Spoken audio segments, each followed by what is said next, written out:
Right check with your time.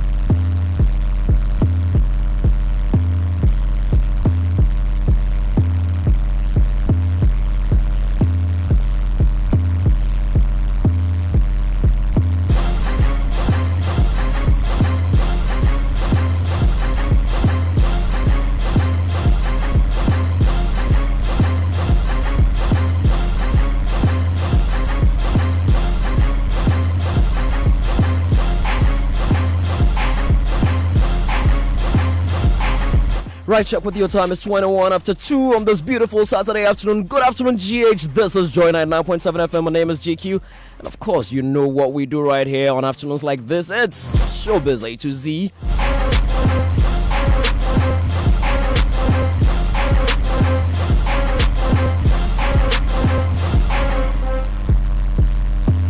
It's 25th of May, and this afternoon we start our show with the man who's just been crowned VGMA Artist of the Decade. Happens once every 10 years, and before him, of course, there's only been one Artist of the Decade in the name of the music man himself, Mr. Kojo Inchi. We got a new one. It's gonna take another 10 years.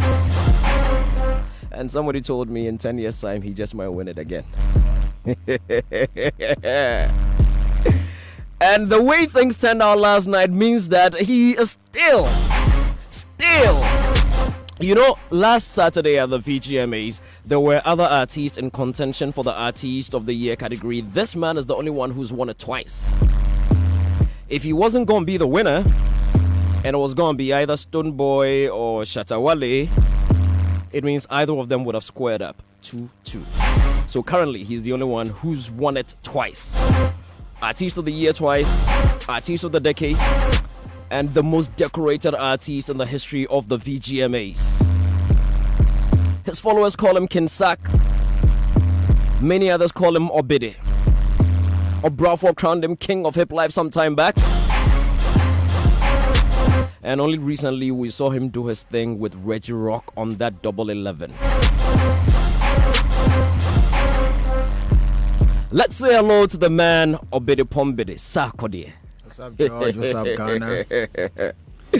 How you doing? I'm good. And look, let me say that. Thumbs up. This is the first time I've invited any act to come on this show, and they've been in the studio an hour ahead of time. You were here at 1 p.m. Yeah, you got here before me. They should have just given you the microphone to host the show. I think that deserves a round of applause, guys. Come on. Whoa. Yeah, no. We're doing it naturally. Won't play clap effect. Sir, congratulations. That's good. It shows the discipline and all that. Thank you so much. And one thing that's always fascinated me, I mean, I've been in this event planning and, dealing with artist business for quite a bit. You are the artist I have seen with the smallest team.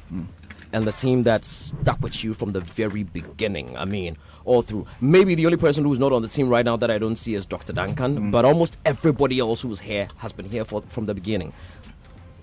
What's the secret? How do you keep them? Don't you guys have conflict? Don't you feel like firing Angel, DJ Mensa and all those? I mean, Black Nana. It's been the same people. Why? So to correct that, for an artist in our industry, for an artist, I think your people around you is kind of limited. If you have a bigger label, which in Ghana, what we normally do is to do freelance aside the immediate team that you need, which is the people you see around me. You don't need more than that. Anyone else would probably be, entourage, as they say. So the basic people that are needed around me is sorted. Anything else that has to be a freelance or agents that we need to work on other things, we could contract them. But talking about keeping people, I have a philosophy myself that I don't trust but I love. Yeah. So it's hard to get me in your bad books.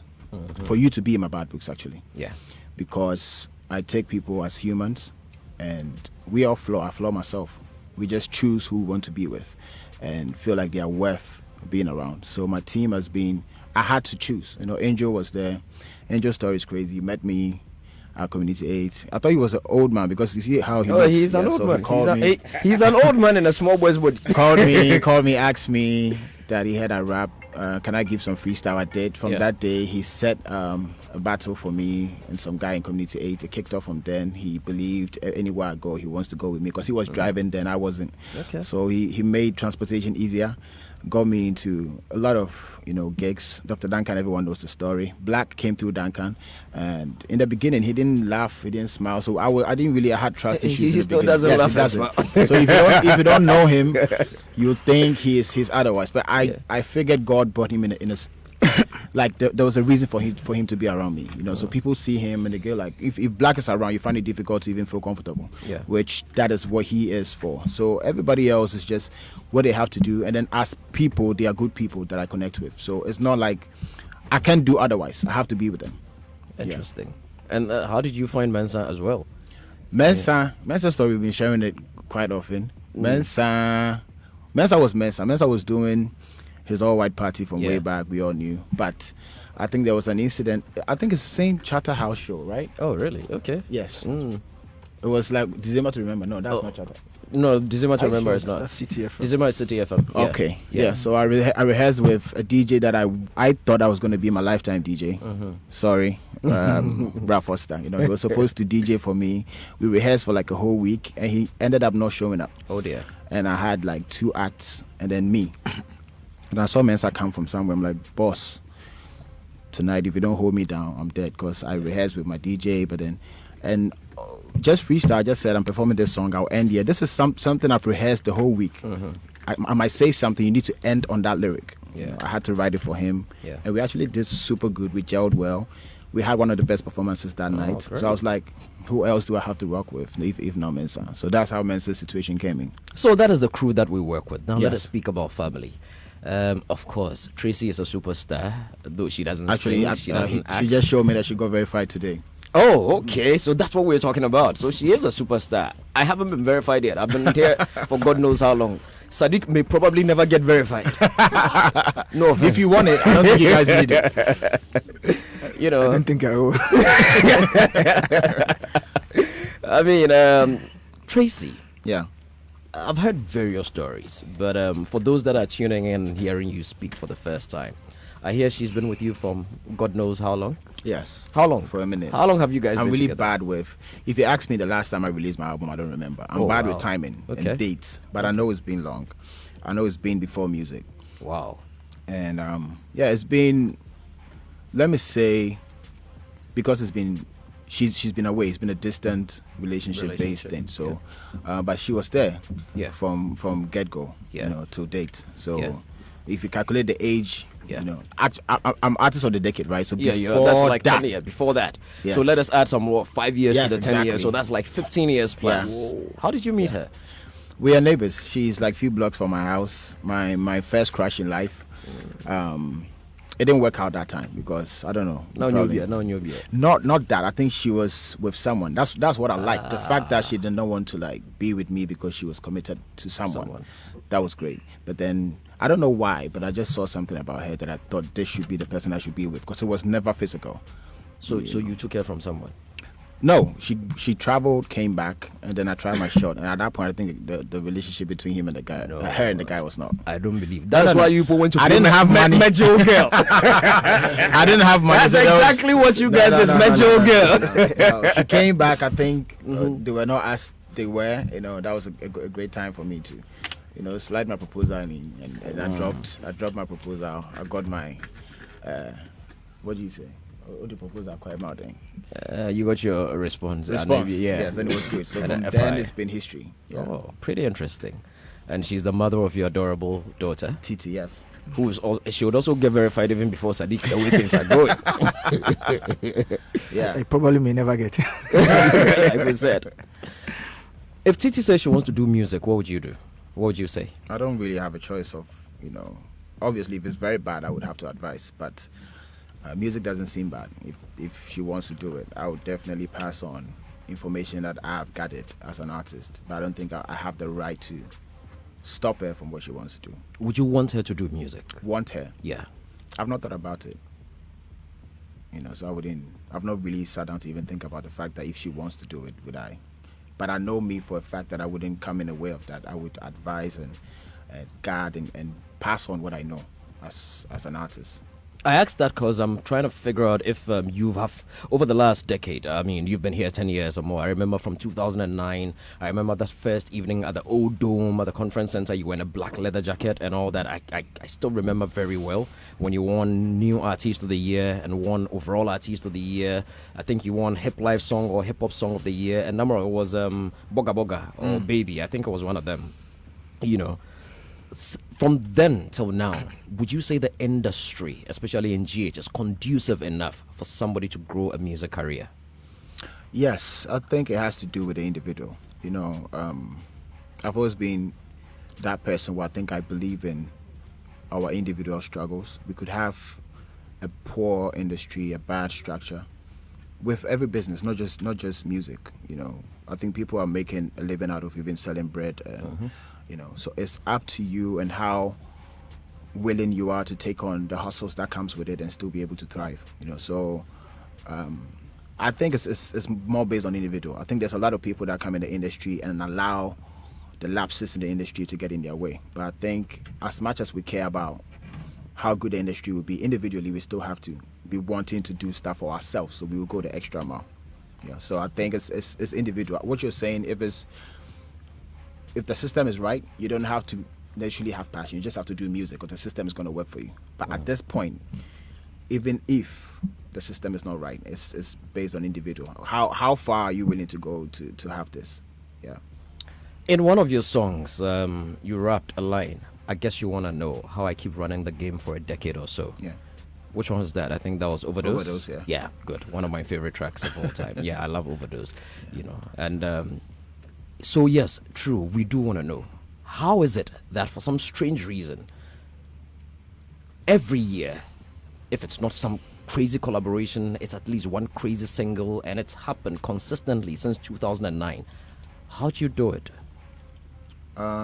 It's passion, I should say. People find it hard to believe, but I don't notice it until you guys tell me, because I think there's no other way to go about this. You need to work, you know. So when I always find my name in the VGMAs, I'm like, normally when the nominees are about to come out, I'm like, no, I don't think this year I'll be in it, because I don't think I did something. But when I see the slots, I'm like, okay, actually I did a verse on this song. So I don't sit down to reflect. That's one thing. It might be bad, but that's a good side to me as well. Yeah. So it makes me want to keep doing more. So I don't really have a strategy of trying to like stay relevant. I have to still keep that passion that I had when I was on Kasahari level. You know, wake up every morning and rehearse. Want to explore music, do sounds that I've not tried before. Just literally just love music and wanting to do it. So I don't think it's strategic, but I'll give it up to God as well, because not everybody has that favor. You know, people have been doing it. People are way hardworking than I am, but they don't have the same thing. So I wouldn't say it's all on Sarkodie and I'm very dedicated and I'm hardworking. You know, you could have all those qualities and still miss, you know, that chance to always have public appeal. So I'll give it to God on that side. Going back into your songs, in one of your songs as well, you did mention that your biggest song still is Adonai. Yeah. Would you say same today? Yes, because of numbers. When you check the data at the back end, you know, most artists can actually think maybe their new songs are way bigger. But what I did with that was, if I check worldwide, Can't Let You Go can be considered a big song, but it depends on the territory that is accepted. You know, yeah. Adonai was accepted here in the whole of Africa. If I'm not, no, you could do your checks. If you go to Paris, that's one of the biggest songs in Paris. It's not to the black Paris, like I'm talking about Paris, the white people. Yeah, go to the white clubs. I was invited on stage, and then there was a whole white crowd, like a huge auditorium, and they played Adonai. Jamming to Adonai. They sang from word to word. So comparing, I can imagine the French singing Adonai. No, the melody suits them. You know, the melody definitely. has that francophone thing. So yes, if I should compare any of my songs, I definitely have big songs here in Ghana. I'm not saying that was the last one I left off. I think impact-wise, I would give it up to Adonai. You did an entire High Life album, if I should put it that way, maybe High Life, Hip Life. Then a year later, you dropped The Highest, which is a totally hip-hop album. Which of the two do you think Ghanaians accepted better? George, you won't believe me, but I really don't sit down to analyze that. Maybe it's bad, but I don't. I really don't. I put the music out. I feel those who connected. Those who didn't. So I don't really know which because it's two types of projects. Yeah. Highest is really targeted to a core Sarkodie fan who, like Adonai. Yeah. You know, I have a fan here who's rapping. He can tell you that the songs he cares about is the Revenge of the Spartans, the Homicide, you know, Original, Illuminati, which you have to be into Sarkodie to love it, you know. But then Adonai, you have to be a music lover in general. You don't have to be a fan of Sarkodie. You just love good music. So I should say Mary was more for music lovers who love music, but Highest was for like my following, you know. So it has different targets. Yes, different targets. Yeah. We're on Joy FM, Joy 99.7 FM at Showbiz A to Z. We are speaking to the recently crowned VGMA artist of the decade, King Sark. And the WhatsApp line is 0244340437. You can send a message and then we're going to read it right here. And you can also, don't worry, we'll open the phone lines and then you can talk to King Sark. So you were let's deviate a bit. I mean, Angel will fight me. It wasn't part of the questionnaires that I sent him. You were at the VGMAs on Saturday. You put up, by the way, that was a beautiful performance. Thank you. I mean, technically there were a few challenges, and of course we've discussed that, but it was a beautiful performance regardless. I've seen you put up some of the images from it, and it looked pretty epic. What was your general take about everything that happened? As in my performance? No, not your performance. Everything that happened at the show.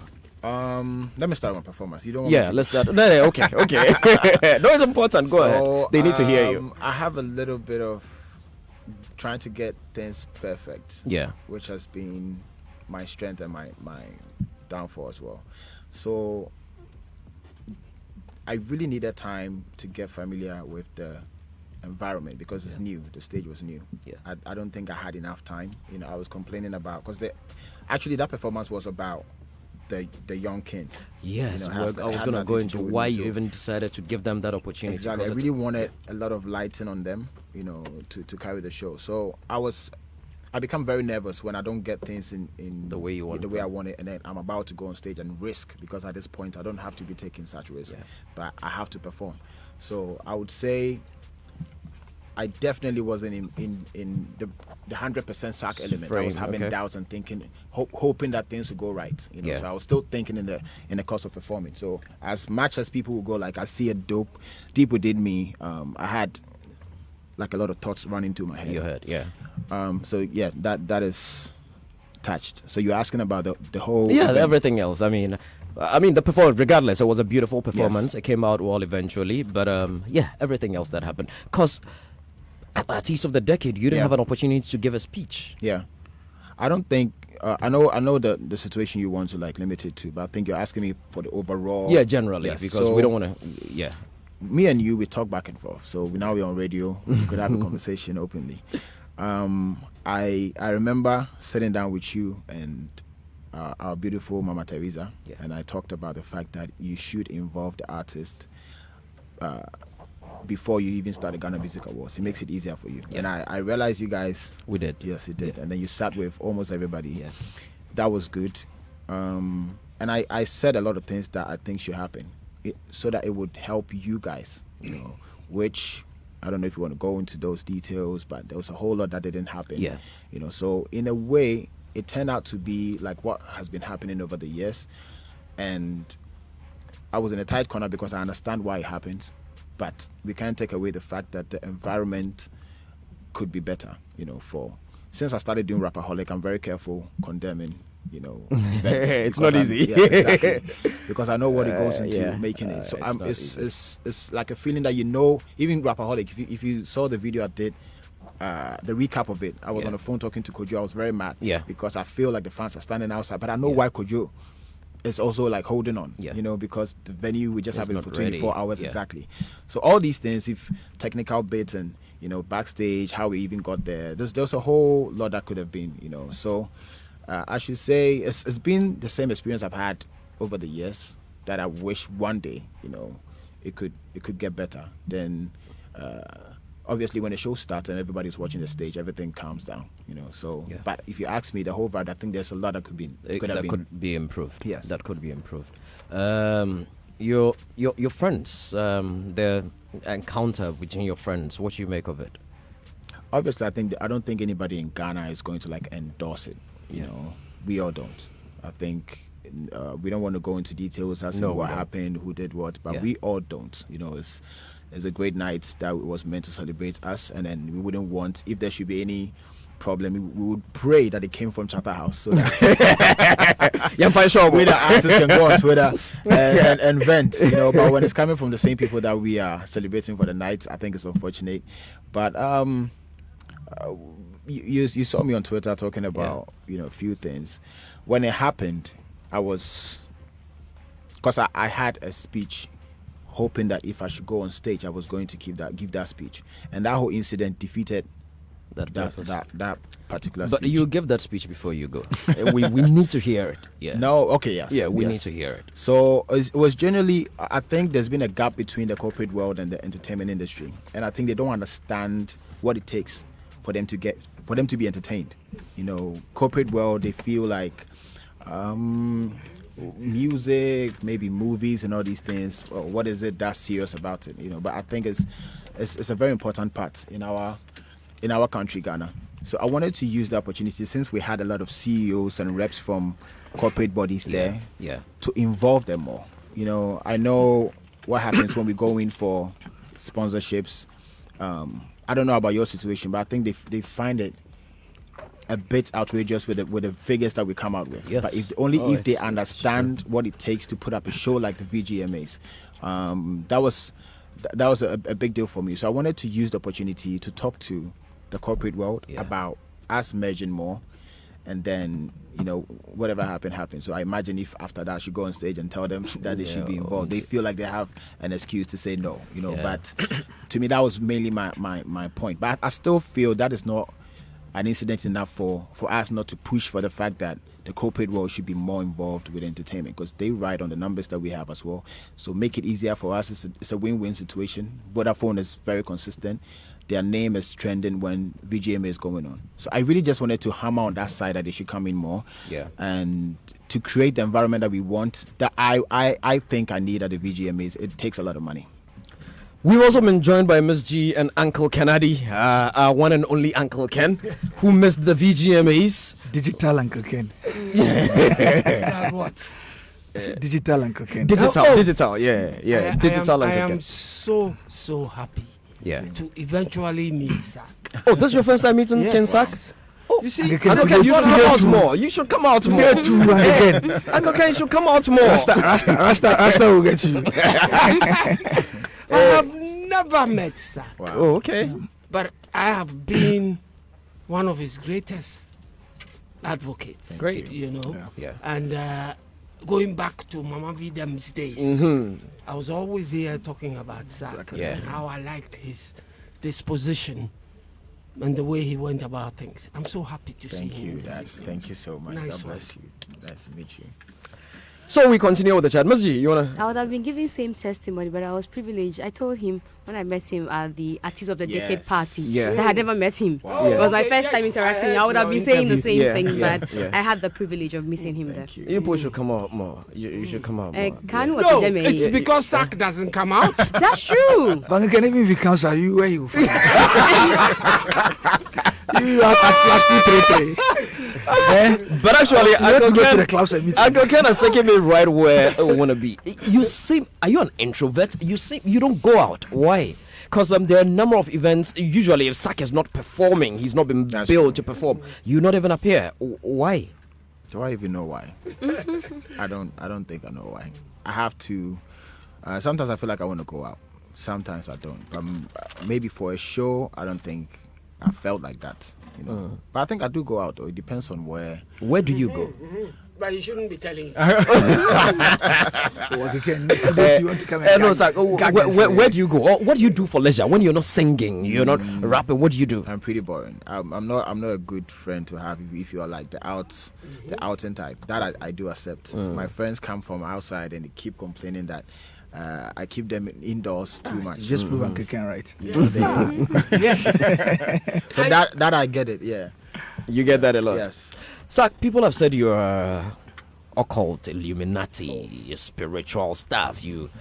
People say it's not normal for somebody to be so relevant for so long. They've seen they've watched the music terrain. They've seen the Lord Kenyans. They've seen the Euphoria Ponsens. They've seen others. I mean, nobody can be this consistent for so long. It must be something spiritual.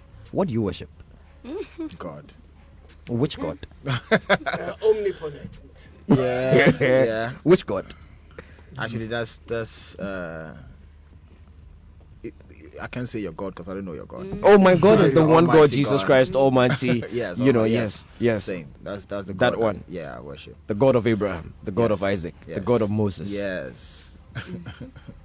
Yeah, but I think with the occult accusations, I will not be a hypocrite at this point and go and cry, because when I was young coming in, there used to be stories about people that I look up to, and I bought into it because Stories. I was backstage, and then they were telling me about maybe a Daddy Lumba or a Kodrenchi, and I was like, okay, maybe that's why they're relevant, until I came out and I realized, oh, I'm actually out and I'm the artist of the year and I didn't do anything. That means if you work hard, you believe, you do that. So when I'm getting that from other people, I need to take it, so I get it that it's coming that way. So you haven't passed anywhere small or nothing? No. Sadiq hasn't taken you to Tamale or some small Oh, concert? no. George, for a you know show. something? Okay, tell us. I believe that for longevity, you need to be somebody that you don't get into people's faces. That's true. And that's what he does. All over the place, people. Yeah. All over the place, people don't have longevity. The Interesting. people who have longevity are the people who don't get into the faces of Everybody. people, trying to always want people to feel you are relevant all the time. You get on people's nerves, and Zach doesn't get on people's nerves. And then we in the media, some of us will come out and say he doesn't want to talk to us, he doesn't do this, he doesn't do that. That's how I've studied the gentleman. Angel said those people are called gatekeepers. No, but Pretty honestly, interesting, yeah. Honestly, that's how I've studied the gentleman to come to know him for. Uncle Ken, I'll open the microphone for the panel to come in. Let me clear my list of questions, then I'll invite you guys to come in. Sak, over the years, a lot of people have taken shots at you in various songs and stuff like that. Yes. You usually don't respond, but you chose to respond to Manifest and gave Shatawale a taste of his own medicine pretty recently. Why did you single out those two to respond to? Maybe there could be more, but at this point, maybe two. For Manifest, definitely, I thought more about the fans and then how interesting it would be, because I always have something I tell my team, that who can really come at me, and when I come back, it will be a win-win situation. That's what I think about. So when you diss me, I'll look at you and go if I fuel it, do I gain? Okay. So if I don't, then I have to stop. But for that, I'm like, if you are waiting for that, I'm trying to look. I'm not no disrespect to my peers, but I will look at somebody and I'll go this guy. If we go toe to toe, maybe a win-win situation. With him, it was more of the fans felt like you don't respond enough. Boring too much. Like sometimes exactly. Just for the talk. But for him, me and him personally, he knows it's been respect. There's never been like what people perceive it to be. Beef is good, Uncle Ken. Are you repeating that? We'll come to that. So how about Shatta? Shatta. Yeah. Okay, so that wasn't necessarily like I didn't see that to be a beef. I saw that to be conversations that we've had on phone several times, that I keep getting the opposite when maybe he's here. Because if you talk about certain things, to start with, I heard my brother talk about the fact that I was in a car and then the fans were trying to wave at me and I said no and I have to hug my fans and do this. George, if you know me. Yeah. So if you are in traffic and you hear that, what's the first thing you do? I mean, I'll be shocked. So what will you do from there?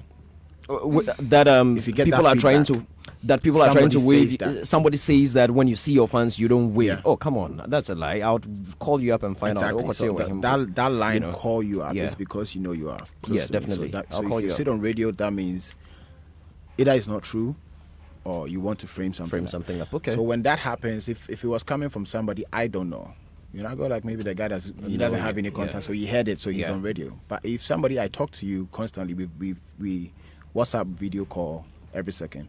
So if there's anything that you have, you can pick up the so phone. then it makes you think twice, like, okay, is it for clouds? Like, is this serious? And then when we have a conversation, we'll be like, oh, say your mommy say make I watch your back and stuff like, our brother, So it's been going on, like, back and forth, and we talk. Nothing on advice that I've not discussed with him already. To him straight, because my frustration has always been that what he's saying, it's not like you don't want to come and say you are not a big artist. The ultimate belief in yourself is when you believe in yourself so much that you feel embarrassed talking about it. That's how I see it, for me, actually. So I keep telling him, like, these Fita people, and then just from Fita 4, they're behind my house. Yeah. They love Wale to the point that, and I'm if he's more kanamati will feel but this is the kind of love that you have. Yeah. With or without whatever you do, that love is there. That's how I see myself. Yeah. People who need that is people who are trying to get, the people's attention. If Wale should step anywhere, I remember when we did Major Girl. It turned Community 1 into like a show. Yeah. Just from a studio session. That's the kind of love you have from people. And it's not going to change. It's not going to go anywhere. So that has been my issue. So when I call him and he does something, there are things that I speak to you about I don't sit on radio and say. Did they know that I was the one telling you guys to go and talk to no, they didn't. Every artist they didn't. Prior to VGMA? No, yes, it's behind the scenes stuff that we need to do. Yeah. So I keep telling him, in Kofodo, people love you and it will never go away. So you should not, the extra stuff, maybe it's brand positioning, but guess what? If you say certain things that goes overboard, I can't still be smiling and act like it's okay.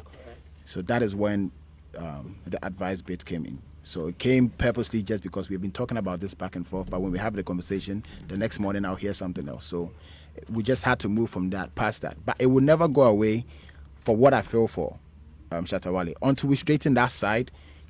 Because I still miss him to today. My wife will tell you. Say there are certain things I see because when I talk to Wale, we don't even talk about music. The best phone so I could say baby. And those things I still miss. But we need to straighten our relationship as people moving forward. So things are a little tough between you two now, a little not rough. Tough. I don't even know what it is at this point because until me, I see that we are clear and there's no it's different if you say, me call radio when they make say now that one I know you're joking. Because there are things that he said I used to laugh a lot, even when he's talking about me. Yeah. But then I felt it was being overboard. Exactly consistent. Yes. Then we had to have a conversation. Because one of your fans says, Kinsak, please sort things with El Shatta. Please, we love you both. El Sid from East Legon. So, okay. Yeah. Somebody said we should ask what happened to Sammy Forsen. Sammy, it was, we were done with. You were done with the work, so you moved on. Hi, I'm a diehard fan of Sarkodie. Please tell Kinsak that we need more bangers and international collaborations with American artists. African rap Sarkodie or Obidi Pombidi. I'm Benedict inside Bogoso. That's from far.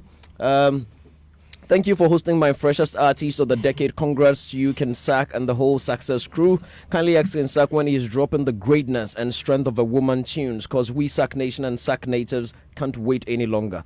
Which ones are those? Greatness and what? Strength of a woman. Senior stalkers. Senior stalkers, eh?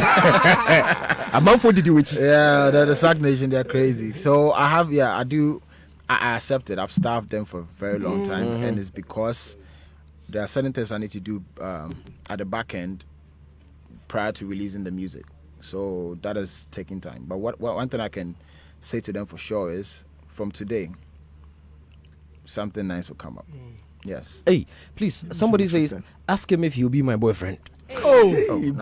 Yeah, from a lady, her name is Vanessa. Not the same. Oh, on your bed, right? Come on. She's a pretty lady. The lady doesn't know he's married. But she didn't say wife, she said boyfriend. No, yes. So, the woman didn't say I want to be wife. She said boyfriend. So hold on. Coming to this, I have to tell you folks something. I have a certain picture that I saved on my phone. And that picture is of Sack and his wife Stacy. Tracy. Yeah. Sorry. At their wedding, and Sack was in his black suit, It was a white top, suit. Yeah, white top on with black pants. trousers. Yeah. And Stacy was in her white Tracy. Why am I saying Uncle Stacy? Ken, is there any Stacy? No, I don't investigate. This is not a friend. Uncle Ken. And Who is Stacy? and no, I don't even know We any need Stacy. to, we need to call a Jebra. Okay, let's go. And the glow on his wife's face as that picture was taken, I think they were hand in hand, maybe just walking away from signing the register or something. I thought that's what I thought, and I saw that picture and the glow on the lady's face. I sat back and I said, yes, this is a lady that is truly happy with her husband. Cool one. This one says, please tell Kinsak I congratulate him for winning Artist of the Decade. I advise that he write a book and bless the industry with it. He knows a lot that that the coming generations will really need to put Ghana out there. Thank you. That's from Hafiz. He's a video director. Some people have tagged the performance as gatekeepers performance. Do you have any beef with who are these gatekeepers? I don't know. Sadiq, Anyone want to speak? Who are the It's Angel, you know the gatekeepers. This is where Sadiq should Eh? come in. This is where Sadiq is the chief Sadiq, who are the gatekeepers? It's Angel and Mensa. The question is, where is this gate? I'm telling you. No, but I mean, of course, because I mean, he has a song for gatekeepers. Perhaps maybe he should give us an idea of who the gatekeepers are. Maybe You. I'm a gatekeeper. You, yes. But you'll be saying it here. Which gate are they stand by? I don't know. Fadama gate. The All right. Eastern Gate. Let's go on. First of all, I can finish one quickly and let you come in. People have also said that when guys feature you on their songs, you go in hard and murder them. What's that about? Yeah, I mean, look, British. Let's cue Firebendem. Is that the title? The one with Flokin Stone and Shatawali. Let's cue that one. Let's cue 1111. Let's cue which other one? So what you're saying is all these songs I killed them. Oh, I'm not the one. It's a message that just came in. Okay, no. I'm not the one. Yeah. Sometimes these things, when fans say it, I have to like allow them say it To speak because their that's- minds. That's Yeah. for somebody who loves somebody. They see you over anybody. That's how they feel. Yeah. Exactly. So and I wouldn't fight Sack Nation for that. They shouldn't put anybody over me on a record. So that is my following. But I think a song like Firebone them, Flokin did not go in soft. He came in with his A game as well. But actually, when I do songs, what people don't know is I don't think about whoever is on the song. I do what I feel because. When I was recording Firebone them, I didn't hear his verse. It was the beat was sent to me, so I didn't know whatever anyone had done. So I don't think about whoever is on the song, and I will do my styles that I feel the beat deserves. Yeah. But I hear Reggie actually did say it, I think on Peace FM, that he thought you murdered him on 1111. And he just sent him and he said, what a great interview and insight. God bless them all. And 1111, good vibes to all. Now let peace up and keep all moving because we divide and we all lose. For Grandpa to have these kids being married for this long, have a lot on his head, and be able to still write lyrics like that. You don't call me killing him because I'm starting life. You know, my pressure is not as Grandpa's. So I'm way freer when I'm thinking, and there's certain things I could say and get away with it that he wouldn't. The same with me, with the young ones coming. I used to say some stuff that, and I say me teaming you, I'm like, I didn't know because I said, but that was a punch that people loved. But when I'm doing a song with the younger ones now, they will do it and I will not be able to do it. When they say that, it will be called them murdering you because now I have to be careful as in what I say. So I don't think me and Grandpapa, I think it was leveled up. He actually killed it too. Yeah. We're going to take a listen at 1111, and then when we come back, I'll ask one last question, and it's got to do with Strongman. Okay. And then I'll let the panel come in. All right, this is 1111 Rockstone and Kinsak.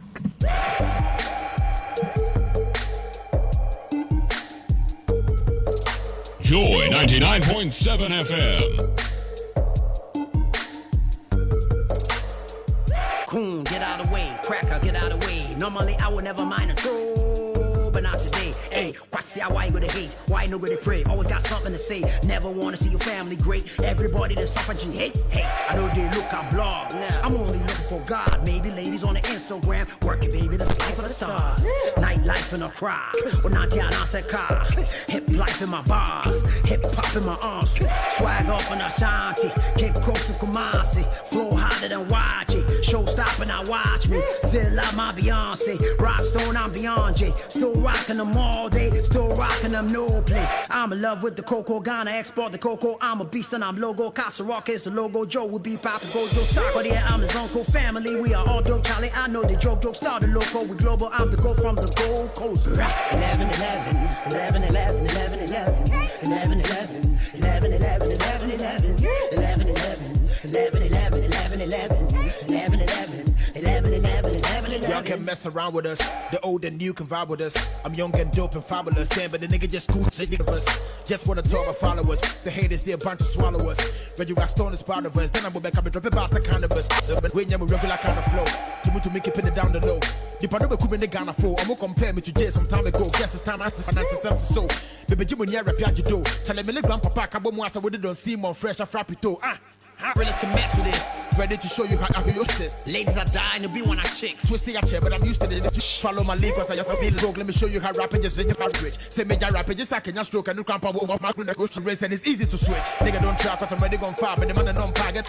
Wait, Charlie, I'm tired. Reggie, I'm glass, so I'm a few bars. Everybody go on break. Ain't nobody better than the when they sit it down, so I'm a day so crowd who's pay. I said, become us and I said, we need you one day, but more than I got to prove, okay. 11, 11, 11, 11, 11, 11, 11, 11, 11, 11, 11, 11 11 Reggie Rock Kinsack. All right, so I said I was going to come back with one last question, and then I'll let the panel come in as well. Strongman. Yes. You signed him, and you let him go, and you didn't even do one song with him. You sure? No, we did song prior to the signing. Okay. And I did a song on the because the I EP. never heard it. The Okay. EP. Yeah. Okay. Why'd you let him go? I think the fans, the media had a lot to do with that. I don't like to blame, but I'm not blaming. I'm just saying they played a part in our decision when the contract was over. We could have extended it, but I think when Strongman was tied to me, everything that he did was measured based on what Sarkodie could do, so he's having 1 million views on his videos, but that's overlooked, and they're talking about the fact that Sarkodie should do more, so it takes away the art. And as much as we thought what we were about to do was going to be it was going to be the opposite. The Sarkodie is part of you, so then the numbers are going to, which did, numbers went up, people are going to fall in love with you more. But I think they were criticizing him and even me more. And I felt that one thing people don't know is on paper, obviously we did not continue, just in case he has somebody that is interested, nothing will stop him. But nothing has changed as in me and Strongman. It's still what we're doing, but then to the people, so that they can allow the brand Strongman to be there, so that anything he does, now you don't have to link into anything. You have to just focus on the work, so it was a mutual agreement that we had. We sat home for a while. We were brainstorming us in the feedback we got from our collaboration, and we thought that was the best way. Cool. Yes. Cool. I think that's clear now. So let me bring my panel into it. It's a ladies first, so let me start with Miss G. Miss G, why did I think that you were going to do that to me? You had a feeling. But I like the note on which you ended. Yeah. So let's continue on the strong man note. How many questions can I ask? You have just two, because he has to. He came very early and he wants to leave. So I had so. Yeah. Charlie. He came very early. Just two. Okay, just then two. I'll ignore the strong want man a thing strong because one it's in the past. Okay, I'll add one more. Let's make it no matter three. what we do, Sarkodie. I'll add one more. Make so it 3. Yeah, 3. Okay. 3. So let's continue on the strong man note. You think that he appreciated your effect on him, because I remember that last year, Ghana Music Awards, when he had just a nomination, he said every time they talk, say sack effect, and something like that. I'm not quoting him verbatim, but he made mention of something like that. I think I had a conversation with him about that as well. Yeah. You think that he thought that you had an effect on his brand? One thing is, I'll not just single out Strongman. I think I'll even put it in a T-Flow or whoever. I think they are pretty young. I've been in that stage before, very vulnerable. Yeah. And it makes your decision making and how you see things. You could comment on something because of emotions. He's young. He's not. So when I talk to Strongman, we talk about these things, but I get to realize he's not been in this game for that long to be able to control how he feels. So he might say something based on the feedback he's getting off Twitter. Sometimes I want to talk to Sack Nation to cool down. Sometimes because they would push you, to say certain things. So deep within him, I know that he respect the fact that, I came in to help, and my intention was just to add on to what he has already started, So I don't think he has any. He's young, so he could say something that is not really what it is. It wasn't a business arrangement. Did you think that you gagged him as well? Because he said that you had to call him to apologize to Hammer because he felt that Hammer was a big man. And when he and T-Flow issue came up, Hammer took sides. Yes, because I really did not. I really don't like the energy with that came about with Hammer. Hammer called me and Hammer was like, I spoke. The thing is, what I do behind the scenes, I don't think is necessary for me to like sit here and talk. Because I talk to Hammer, I talk to Strongman. Normally, when the one you're dealing with is way like there, he might be wrong. But then I knew what I told Hammer before telling Strongman to call him. So I told Hammer, you know how I would deal with the situation with Hammer, but then I would talk to Strongman differently, and then he had to just call just to kill that whole vibe. It wasn't necessarily exactly. Yeah. Your performance at the VGM, the first song, who was it targeted at? Sorry. Which one? The BB? No. There was a first song. That was a first song that talked about somebody now they take cheap. Yeah. I remember that line. If I forget anything, That's a famous gatekeepers. Somebody they take cheap. Who they take cheap now? We gatekeepers. We don't have performances. The gatekeepers line didn't have. Oh, please don't. Hey. What are you saying? No, it's true. I know the gatekeepers line. No, the song you performed first. I know, but what he's saying is true. Asking what you're saying, it's on the same song, but that one came first, and then the gatekeepers one also had a different line. So, I asking questions. The rapper side of me will always have lines of like, that you can relate it to anybody. It's short. It's just feeling. Look, can I use the word? It's the Bragadishu. Yes. Bragadishu. So when you're about gatekeepers, definitely is something I heard, recently. I don't know. I can't be specific where I heard it, but I keep getting that thing. But I think I did Free Press some time ago. It's kind of similar. When people go like, we are the gatekeepers. We are not going to allow you to go in and this and that.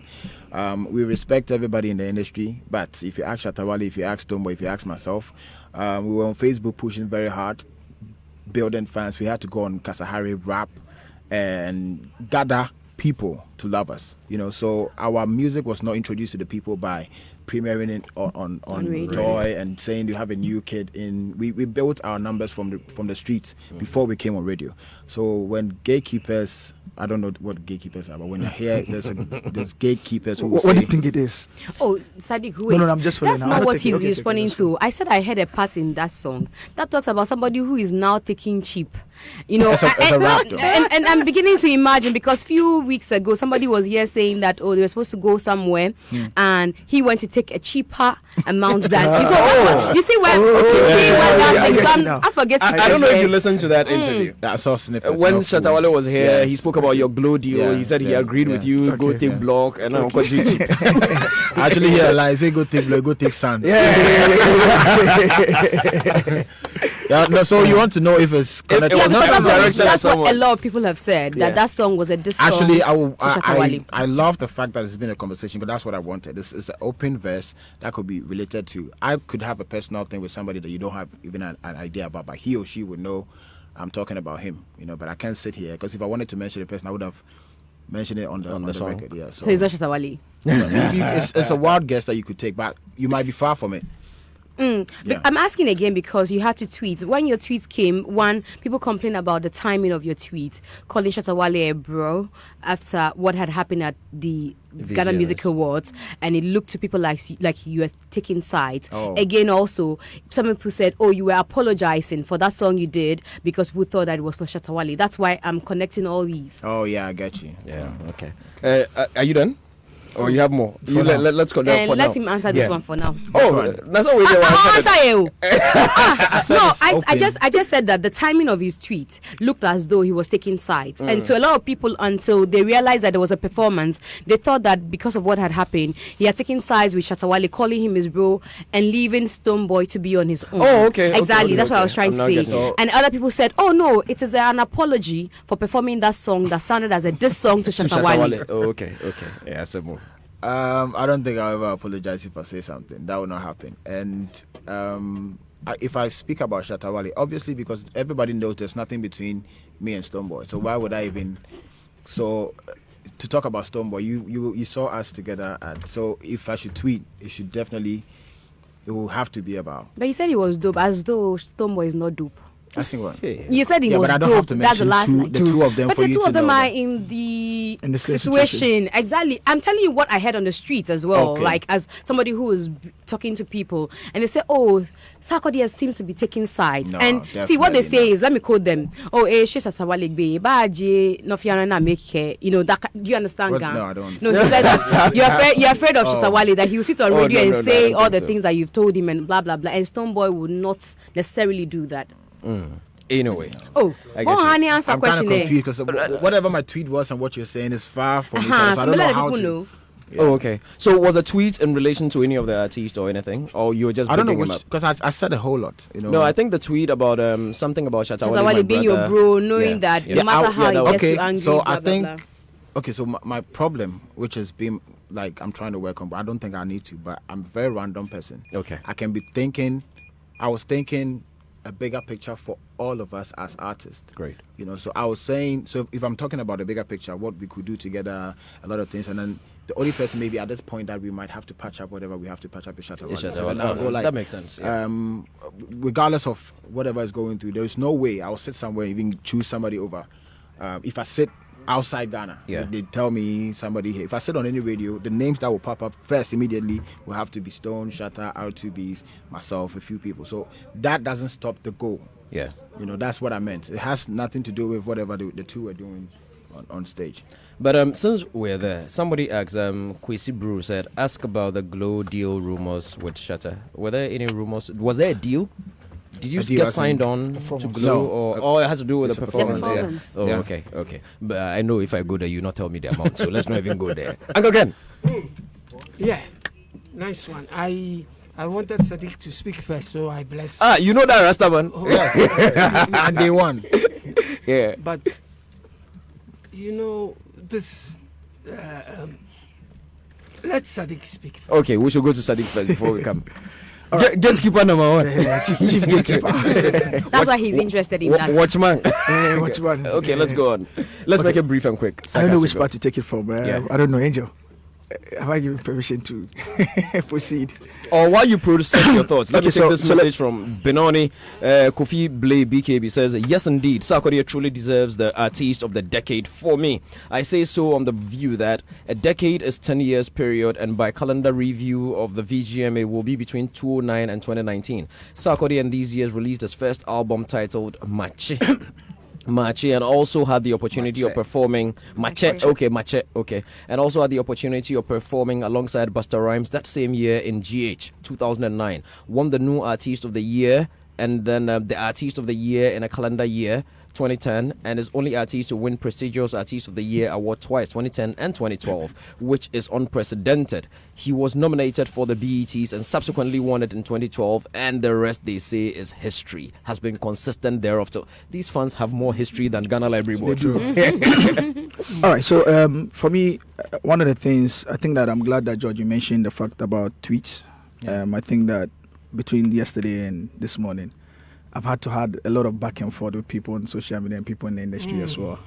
That's why I the wanted thing him is- to speak He's first. first there. He's a gatekeeper. Ngeke wants to come and gag me when I finish. Okay, so let me quickly ask this. I mean, when you speak about Rapaholic, what I get of you, and also inviting corporate organizations to get involved in the arts, what I get of you is that you kind of have an understanding of the commercial models behind event properties. One of the tweets I saw yesterday, I mean, it seems a bit contradictory, where you make an analogy that award shows in Ghana here should not necessarily be ticketed events. You kind of compare it to some shows. It's a one show. Coming in. VGMA, not VGMA. award show. Not Okay, award VGMA. Oh, so the thing is So that the you can sell VGMA tickets. Yeah, of course. So VGMA, I mean, shouldn't be a ticketed event. You compare it to the likes of the BET, MTV. Now, since we've realized that these events are ticketed events, and all of that. How and also- ticketed are they? Okay, Ken. Hey, Uncle Ken. No, that's the point. It's public. How It's ticketed? public. It's public tickets. Uncle Cam, slow down. You doubt it? Don't worry. Uncle Ken. Yeah. No, you doubt that. Go on. It's regardless. Yes. Regardless, Uncle Ken. Oh, It shouldn't be a Uncle Ken, confrontation. Uncle on this Ken, don't one. worry. You will come to you right now. That's why I wanted you Uncle to Ken, speak. don't worry. See, Let the gatekeeper speak. I predicted that. I thought Uncle Ken will take you on. that I mean, these things, Angeke will take it on and it will make it seem like a conversation, but it's supposed to be an industry conversation. So that Go on. it's good education. Yes. When I That's the saw point it, I I'm like saying. it because look, what those tweets have messages for everybody, for Exactly. event planners, Exactly. for corporate sponsors, Exactly. for even musicians, Exactly. for So artists, and we all need to that. be able to So we need- understand fully where exactly. you're So coming from. So let's That's the point, have yeah. an opportunity to educate. Yeah. Now, so the point is that now that we've realized that these events are ticketed, I mean, obviously, public ticketed, and let me clarify that because that's what you're interested in. Semi-public. Regardless, Uncle Ken, let him land. Don't worry. justify. Yes, Sadiq. Final. Finish it quickly, Sadiq. All right, so needed to understand this. Once you know, Uncle Ken is making me forget a lot of things. Now, once you know, once you have an understanding of the commercial models behind these things, and also realizing that these events are ticketed, and can call it semi-ticketed and all of that. Are you suggesting that we should have such a system? Now, if we have such a system, I'm sure you quite clearly know that in the Grammys, BETs, and stuff like that, regardless of even the ticketed or semi-ticketed, artists performing on it are paid honorariums. They are not paid commercial fees. Per your suggestions or per what you're talking about, are you, as a top artist, willing to go down that lane where you take honorariums? But then again, don't you think it's quite contradictory, your tweets yesterday to your tweets earlier in the week? Earlier in the week when you speak about getting involved in events, understanding events, and it kind of puts you as somebody who understands the commercial models the of earlier events. tweets had nothing to do with an award show. I was talking about, to clarify, I like the education because actually after the tweet I thought about MTV, BET, but I think the Grammys is where I did a lot of, I checked into it more. But I think comparing those to the Grammys, I think the level they keep it, there are certain, restrictions that it has to go through. Even the people on the board getting the ticket, actually ahead is very hard. But the tickets are regardless. Okay. Yeah. So but I think No, I'm just looking at you because I realize. So let me just. No, let's allow him to clarify. Let me just say it's what I was education saying for a at lot. that Yes, point. go ahead. Rapaholic is a concert. It's for the fans. They are coming to jam. You have to scream or whatever. Yeah. What I saw for VGMA. So when I was speaking, I was two ways. That's why I said when I started doing Rapaholic, I understand what goes into like. That's why if you go back to my tweets, I started tweeting about corporate getting involved, trying to solve the problem before coming up with.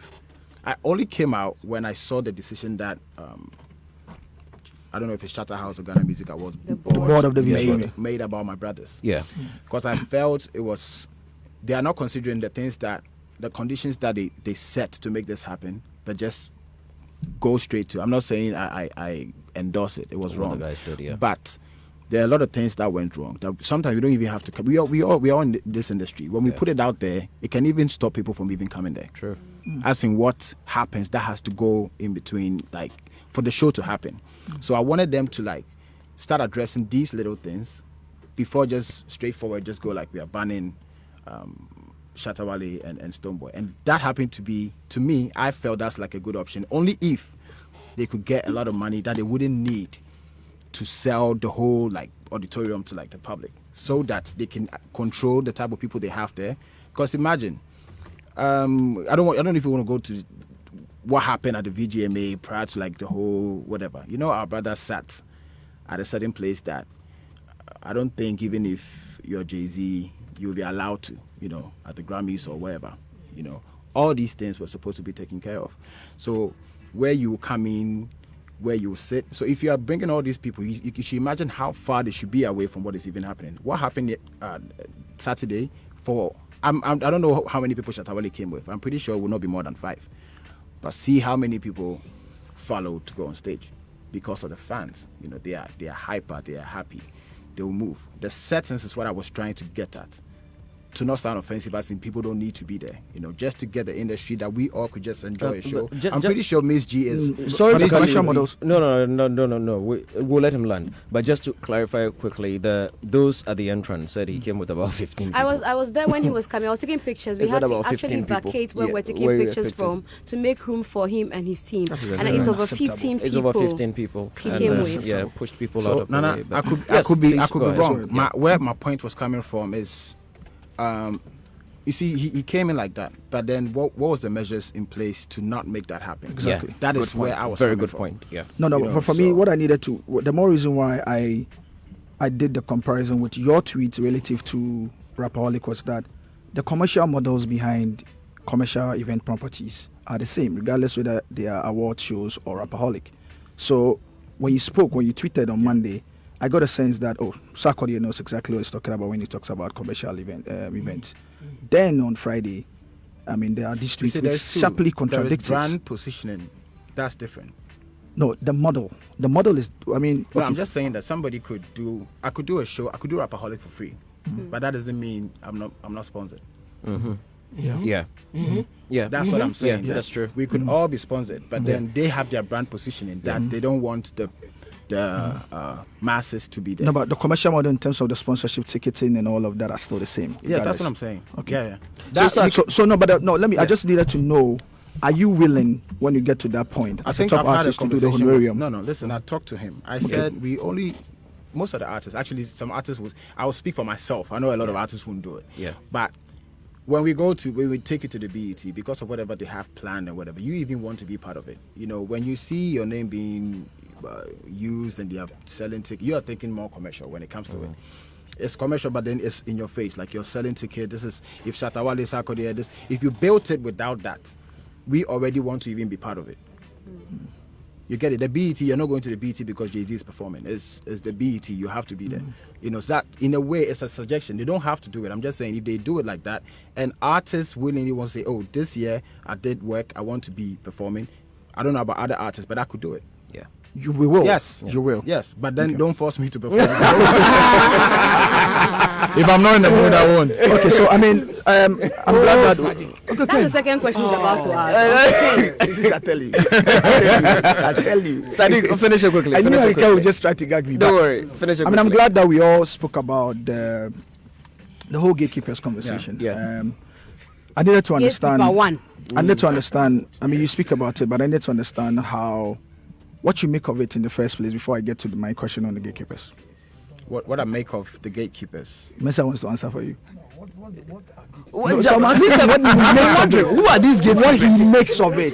But he just said he got here without no gatekeeper. okay. So you can't be bothered about gatekeepers. Let's put it this way. Boss, Charlie, please, do you know who the gatekeepers are? No, I don't. Then let's move forward. But you know the question I'm Sadiq, asking. your last question. How does he know? He doesn't know the gatekeepers. No, but Because I asked for him. I do say wanna be sensitive when. I get like it's everybody's up Because now. when he's Everybody's asking waiting this- for questions. Yes. Look, you Boss, see make what it I go told on. Della yesterday was simple. I said that look, when we get the likes of Sarkodie to come here, Yeah. it's important that we use that to have industrial conversations. Look, mind you, this is Joy FM. Yeah. Policymakers are listening, parents of kids are listening, Yeah. everybody's listening. And these are Uncle Ken, stop heckling Sadiq. Uncle Ken, you are heckling Sadiq. I'll get you. Don't mind him. Go ahead. Don't mind him. So when we get the likes of Sarkodie here, I mean, we need to have that kind of Dialogue, yeah. deep Yeah. conversations around the industry. Often we like to have the surface conversation. I'm not interested in marriage. I'm not interested Yeah. in this. I'm all out for industry conversations. yeah. It's important that people clearly understand some of these things because clearly there are a lot of ignorance about the industry ins and outs and how these things takes and Yeah, all of that. true. You know, so essentially, you want the khaki? You didn't have to say that on air. No, it's all with me. It's so there. Okay. All right, So Sadiq, let's go. So Yeah. essentially, I mean, I've seen you take a dig at them. Of course, I mean, you just heard about it. Yeah. But clearly, the point I wanted to make, Ken is making me forget. But You let me forgot just to- jump don't into the worry. other question. I'll come back again. The other question I want to ask is: a lot of parents are listening. You seem to be one of the celebrated talents currently. How do you go about your releases, your music, your commercial strategies? How you turn around whatever you put in, your legal regimes in terms of the contracts you sign with producers and all of those things.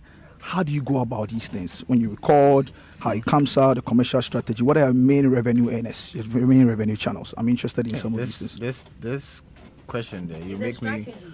You make me release a lot of info that I wouldn't want to. No, not the numbers. Secrets, Not the numbers. Even how? That's.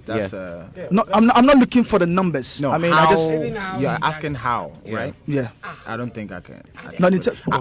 There was one There's there been I could past- answer, but I wanted to hit. Sorry. Okay, in this heckling, I think I just need to stop. With this heckling, I don't know. I just need to hold on. Answer, but me really feel. It's a lot of heckling. I just need to.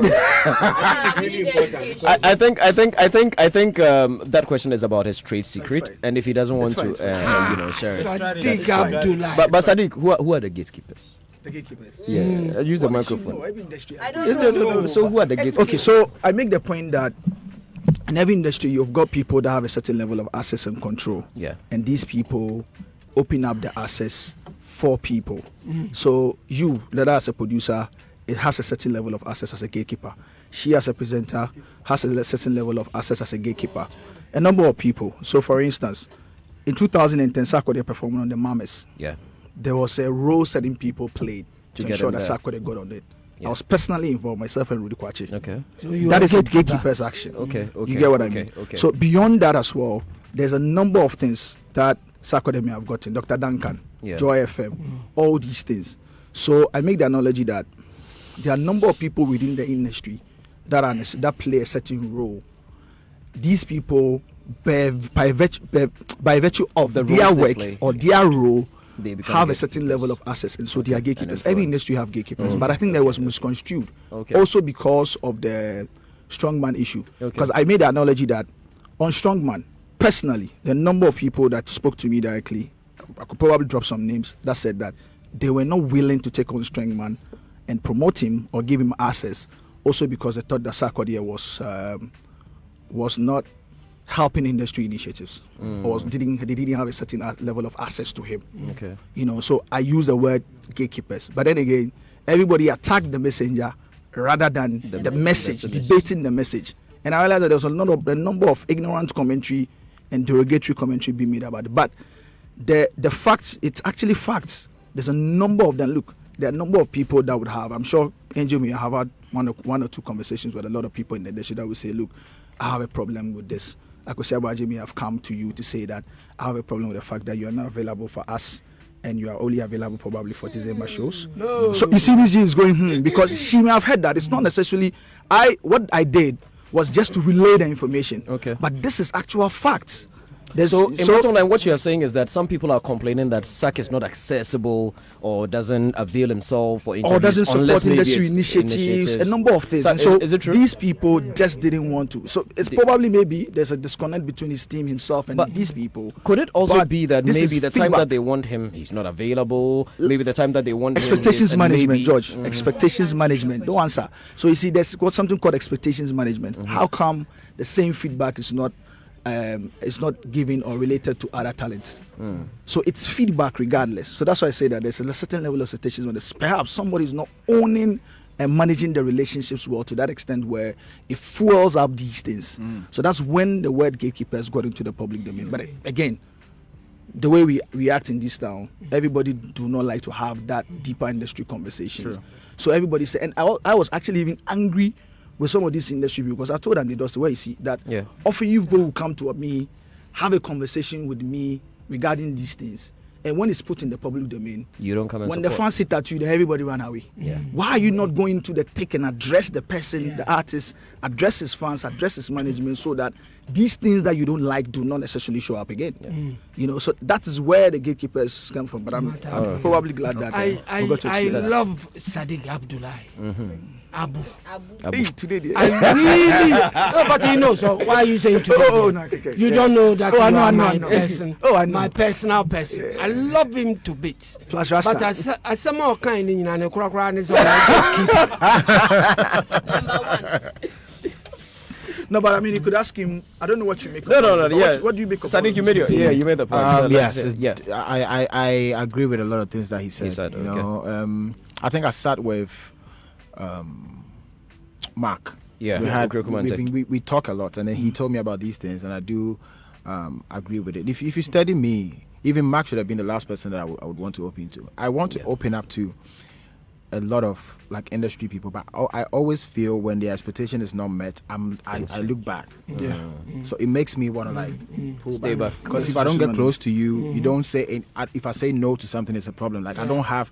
But you said something that's very important. There should be, like, even if I'm not going to do it, there should be somebody that has to be dealing with that on a constant basis. Exactly. Because what I do is I quell into my shell because I feel.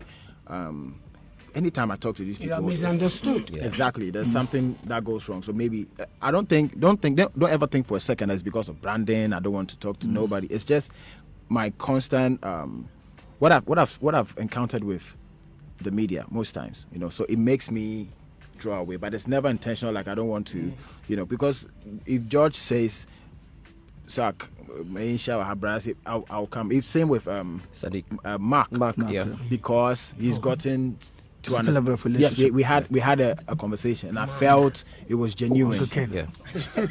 And same with Uncle Ken doesn't trust Mark. Yes, I don't trust him. Why not Mark sat in this studio? So let him speak. Uncle Ken, every day when an artist comes here, Uncle Ken, he turns back his vocal. Because you know why? Because I love these guys. Yeah. But And you can I do conversations not regardless understand cannot. it. When Mark Okrakumante, people with Dala Aglanu and Philip are here.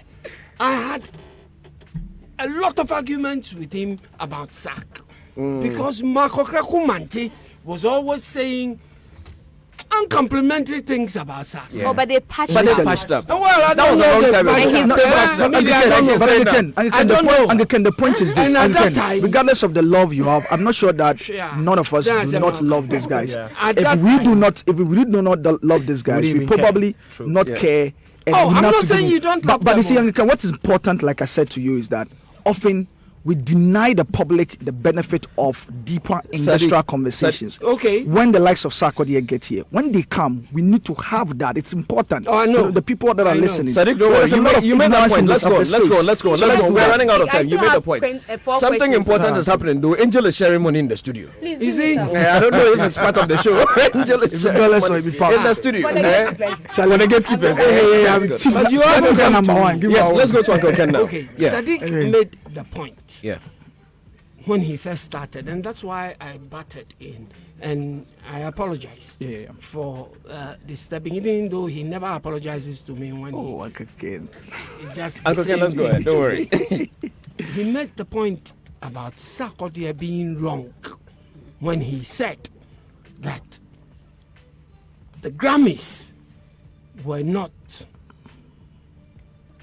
open. And the BETs and the No, he He told mentioned you 3 different himself. events. He He on the told- tweets. on the because I tweet, he said, mentioned 3 events. Uncle Ken. Okay, but Yeah. he told you here in the studio that he was actually talking about the Grammys. Did you not hear him? Me, I heard him all. Uncle Ken, I was addressing his tweets, and he said that Don't worry. Okay. he used MTV, Okay, BET, okay. and Now- Grammys. let- So let- it's not Immediately that. that conversation came up, people came up with various interpretations as to what Zach Was was saying. trying to say. And one of the interpretations was somebody coming up with Grammy tickets are not available to the general public. And that's exactly what Zach was trying to say with regards to the VGMAs. But this That- clarity didn't come. Oh, Okay. Sadiq, hold on. Sadiq. Let Uncle Ken learn. You see Yeah. now, He didn't like the heckling. You see- so I'm he sorry, did I'm not sorry. listen. I can. I'm sorry. Uncle Ken, go ahead. I can. I'm sorry. Uncle Ken, go ahead. Oh, Go Uncle ahead. Ken, I'm sorry. Uncle Ken, please go ahead. Please go ahead. Yeah. that's exactly what he was trying to say. That it isn't the general public that are made to buy tickets to appear on award shows. That's all he was trying to say. But people took him out of context and everybody started bashing him. Because when you go further, it says that nominees are given tickets to attend the award show. The rest of the membership has the ability to purchase tickets. However, they generally sell out in less than a minute. So how's that going to extend to the general public? And they're talking about the membership. Which membership are they talking about? Gatekeepers. Yes. The gatekeeping membership. So it is not a public thing. And that's all he was trying to say. Media masterminding. Thank you very much, Uncle Ken. Thank you. Very well said. Nicely, looking for clarity. Nicely put. Nice. So let us take a few of the messages that have popped up. Quite a lot. Oh, this is interesting. Okay, please. Della. Okay, we're continuing from here. Thank you for hosting. Okay, we've read that one. We've read that one too. Della, please scroll up. Okay, that's fine. Thanks for hosting my biggest musician. Please tell him Sack Natives are waiting for his new album. Tell him to give me shouts. Nana Kofi, Sack Mahoney. Okay, Sack, they are waiting for the shouts. Shouts. Sack Natives, yes, Sack Nation. Exactly. He's from DC. This one says, George, good afternoon. Big up Ken Sack. I have questions for him. Why is he not working with more US hip hop acts like Drake and the rest? Because Casper is featuring Black Thought. But he also had you did something with Ace Hood, right? Yes. Yeah. So yes, that's there. And then Wizkid duo with top US international acts. Then there's it shoots global icon status. That's from Edem Lachu in North K. Okay. This one says, hello, I'm Joe, a fan of Ken Sack from Accra Technical University. I'm offering bilingual course and I used to go to Ivory Coast, Abidjan for my holidays. Ivorians really like him and I wish he could do a feature with Ivorian musicians. May God Almighty bless him. Thank you very much. Hi, good afternoon, Joy FM. Please tell Ken Sack that is the biggest fan in the world, that his biggest fan in the world stays at Bawe Zero Trotro Station. I love him to the bone. Too much wisdom from artist of the decade. Sarkodie, this is Latif. Okay, on Instagram. Love you so much. Still waiting for the album Artist of the Decade. Oh, are you coming out with an album called Artist of the Decade? No. Okay. Hi, I am Jackology from Zambia, listening via TuneIn app. I'm a big fan of Sack. Do you have any plans of doing an African tour? Yeah, this one mentioned app. I saw you advertised on some app. What's it called? View Me or something? What's that?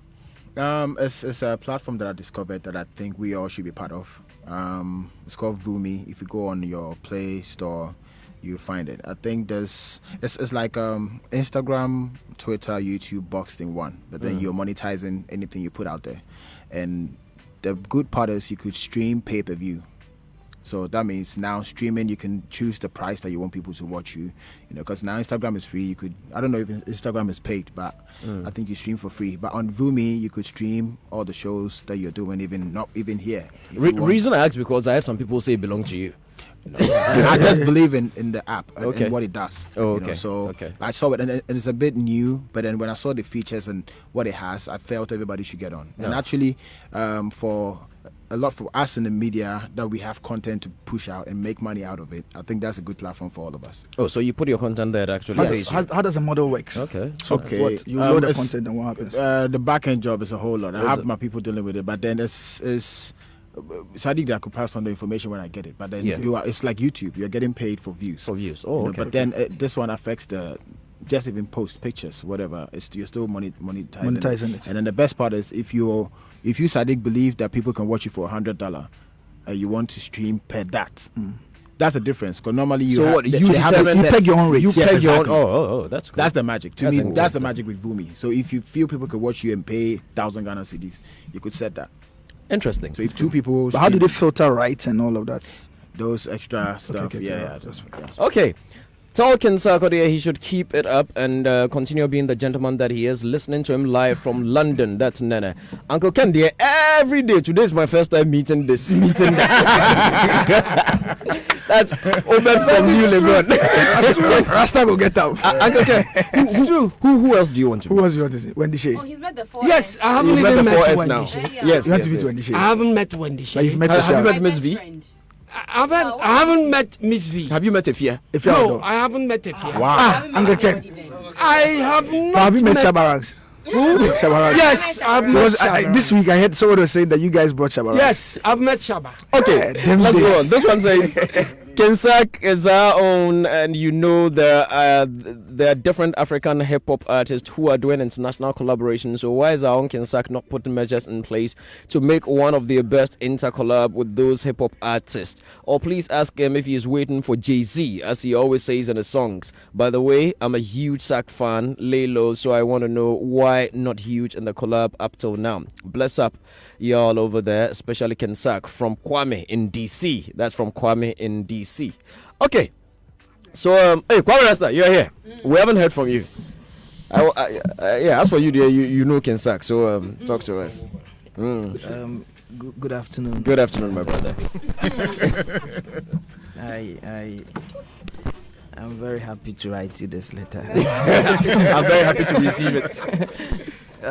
Talk to us. I first heard your voice today just when I got to Kitase. Who, me? Yes. Okay. And I was like, well, you found Christ or something else, because you usually are not that, like, you know, at 2, mid-2. That's when I first heard when your the voice. guests you are coming to interview, they call you at 1 o'clock. That Charlie, the guy reach here. What do you do? When Della mentioned that Sarkodie was here, yeah, I was like, oh, okay, good on you guys. I thought he was lying. Yeah, I thought so too.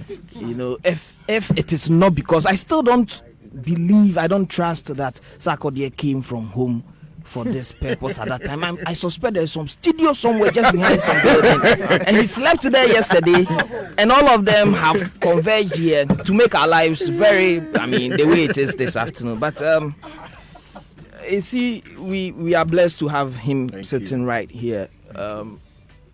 Some of us who have seen him come from where he's coming from, it is heartwarming to be here at the very top, to sit on Joy FM and for him to give testimony to especially what happened over the weekend and beyond. Congratulations on 10 years Artist of the Year. I wouldn't have given it to you for reasons why for reasons that was not captured in the category definition. Yeah. So you've won it on merit. 50 plus nominations, 21 plus wins. It's unprecedented. Nobody has done that. So yes, strictly on merits, you deserve it. But those of us who lost, I've spoken to my people up there on the ridge. We'll do some carvings and give it to 1 or 2 people in appreciation for what they've done within the decade under review. So we haven't lost, and good on you. You see, Ken Sak, we have a village to build into a nation, and it behoves everybody, whether you matter or not, that you dole out your little mite. Your tweet on at the height of the unprecedented nonsense that we suffered, the one that spelled out your affections for Mr. Charles Nyama Jr., that he's your brother, blah blah blah. The next time you want to get an association, please send him a text, or you could print it out on a t-shirt and send it to his home, because the ramifications, the ripple effects of what happened on the night, it's not about you. Listen, all your creations from Adonai to your concerts is bigger than you. And you're not Tihui. So your fans, I see the way they dote on your wife and Titi. Beautiful. Almost as if, listen, they go through a lot. Father, you know Father, right? He's down here. He sells mobile phones, and these are regular Joes, hard-working people who would kill and die for you. You know, and it goes beyond you, sir. So when somebody with so much talent and gifts, like in the person of Shatawali, makes the mistakes or commit the mistakes that he's committed, and we have to speak to it. The timing of that tweet, the disappointment from that, because you see, the fan base, let's not kid ourselves into thinking that it is just music. what you guys have attained, especially since the reintroduction of Shatta, in terms of fan base.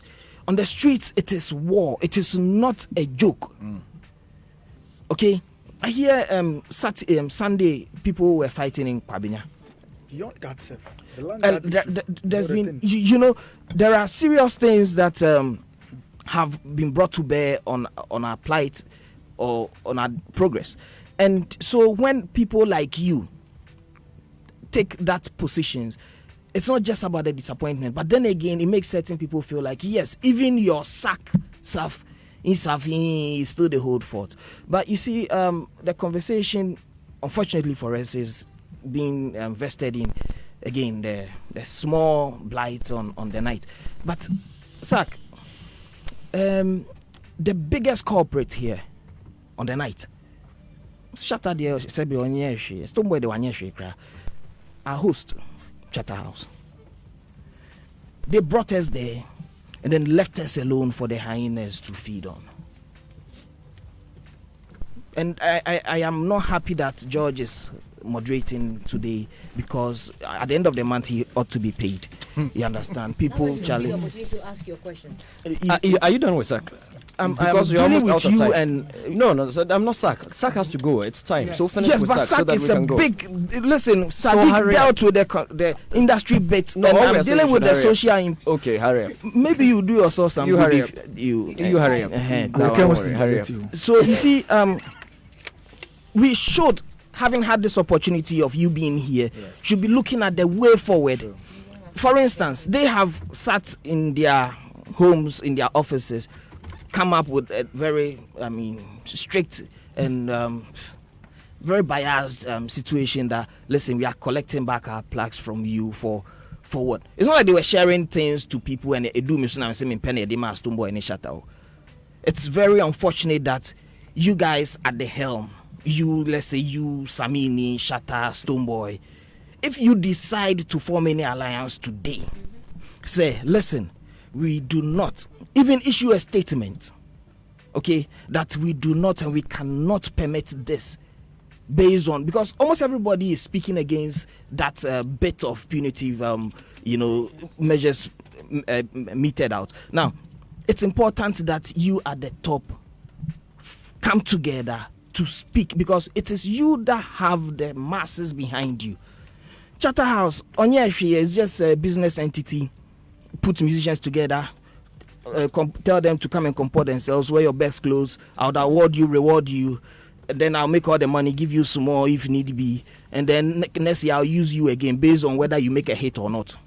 They are not a charity organization. They are business people. When was the last time they told us how much sponsorship monies they've gotten? Because they do not owe us. It's a business. And they have their kids and wives and husbands to report to how successful their businesses are going. So the question. No, I'm not. No, listen, I won't make an answer and we can question it. Now, the point I'm making is, yes, there's because VGMA discussion starts from 4. We have to finish with Sack, then he goes. So you are mixing the points. No, but Sarkodie told you that he's going. Okay. Yes. Listen. Again, I am saying that Sadiq, for instance, you've spoken to the technical bit of industry and gatekeepers bit. If we had time, I would have dissected your first track on the night. I just saw Joy FM express that, quote you, that you said you were not dealing with anybody. There's a certain Ajeteso who is collecting lower now. In the song, you mentioned that Ajeteso, you rap more Ajeteso. Now, you are directing, you mentioned, you created a personality there that Sisi Oji lower. So I just say, no, not Ajeteso, but someone is the Shatta Wale Ji lower. You didn't mention Shatta. We've listened to it again, but for what happened on the night, these are some of the very constructive things, having had the opportunity to be with you, would have delved into. But you came late. Well, I'm here. So, Sak, you see, please. Okay. Dear Hamid, dear Damakuma, so most importantly is for you to be cognizant of your social impact and then what it does to your fan base. Because on the street, beyond your fan base, because on the street, it is not friendly. Yeah, I you know. And the next time your parents, your mothers decide to form an alliance and create a WhatsApp group for them. You know, the way Shatta will tell you, you know, your mommy say make her look your back and then cannot. It's none of our business. Listen, enjoy those moments, but really and truly on the grounds, there are lives that ought to be entertained, and we are missing. Rasta, thank you very much. Thank you very much. You've spoken 10 minutes and there was not even one question involved. Okay, Sak, we'll try to end it here. This one says, great program. Sak on a different level of maturity. Keep it up. That's from Kofi Chikata. I think, I don't know if he's still with the World Bank, but he used to be there. But we're going to open the phone lines, hear the fans a little bit. It will be unfair to let them come in. So 0302-216-541, 0244340437. We'll take just 5 calls so that Sak can go. 0302-216-541, 0244340437. This is Joy. It's Showbiz A to Z. We're speaking of Ken Sak. After that, we'll come do some VGMA chat. Yes. This one says, who was that? I cannot get his angle. Okay, let's see who's on the line. Hello? Yeah, hello, George. Yeah. Hello. Good afternoon. Good afternoon, my brother. Your name and where you're calling us from, please. My name is Regulite. I'm calling from Tema. All right, Sak is listening. Yeah. Go ahead. Sak there, I always hail him on Twitter. I'm not here to hail Sak. I'm here to ask Sadiq to apologize to Sak. Because yesterday, he tweeted about Sarkodie and he called him somebody. So today, he has to apologize to Sak for calling him somebody on Twitter. We are pissed though, but we are not going to insult him because we are civilized and we are cultured. So he should apologize to Sak. All right, Sadiq. But I just asked the same questions. I asked the same questions. They said you addressed them as somebody. Yes, I said somebody. So you just didn't want to mention his name. I just didn't want to mention and it. you used. They are offended by the name somebody. They are offended by it. Yeah. Coward. It's Ramadan, so please apologize for using somebody. But no, but why am I forced? Why am I being forced to apologize? Because someone is uncomfortable with it. No, but I should feel it and apologize. It's Okay. not cool. So you don't agree? Yeah, if I don't feel like it, why should I? All right. Okay, so let's see who we have here. Hello. Yeah, good afternoon. Good afternoon. Your name and where you're calling us from, This please. is Ajiman Joseph calling from Committee 9, Chama. Ajiman, shoot. Yeah, all that I have to say is God bless Sak and great work. You see, in this world, when you serve, you become a greater person. Sak has served from his youthful stage, and he did a great job. He worked very hard.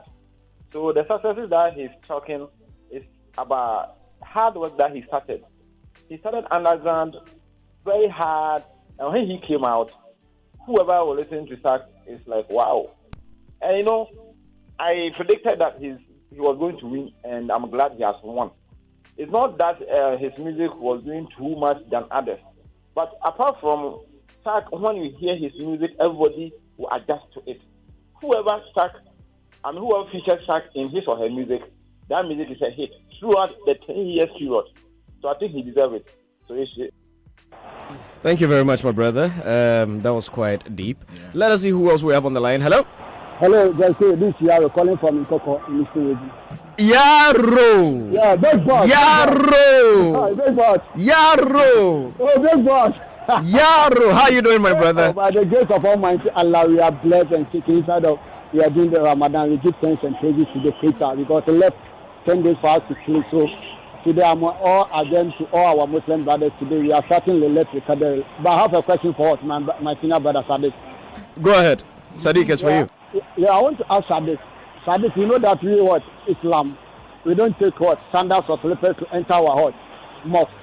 So how come somebody got a sandals or a shoe to enter the mosque? How are they? Our leaders need to inform the person. So we are not here to condemn anyone, but what we want for us, in terms of fans of Shatawale, or maybe Sadiq is a fan, or maybe talking for Shatawale, we need them to come out to apologize in terms of the VGMA board. If Shatawale didn't walk to that stage, that whole balloon is going to happen. That's what we need him as a mature, as we believe in our deen in Islam. We are doing the Ramadan too. We need to let the fact to the whole world to know that what his brother did, Shatawale did, is not right thing. That's what we need him to do for us. That's what I have to. Yaro, thank you very much. I don't hear a question for Sadiq though. All right, let us pick our last caller. Let's see who's on the line. Hello. Yeah, hello. Yes, your name and where you calling us from? Yeah, this is Reb Joe, calling from Medina.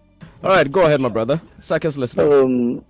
What I was saying was that Sarkodie is a type of artist in this world, not Ghana, who is very talented and ready to support and to help everybody at all he meets, whether he knows you or he don't know you. Look, Sarkodie did something which I don't want to mention my name for him to know the person who is talking, but he did something which, when I want to talk about it, Mola Krabeshi.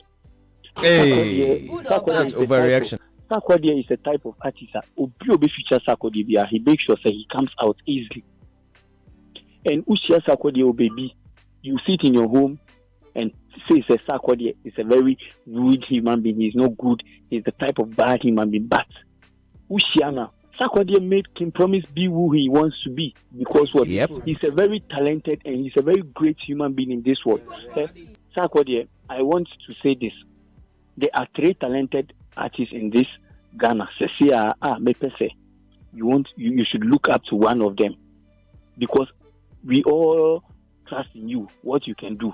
Will be out easy. You have a spirit in you, a spirit in your. We always support you with prayers, and I believe what you are doing is a very great thing. And Yameka say actually opportunity na menya say ne umutima peke me call e will radio so say me make asacho. Subaine wo mu no. Koswana so.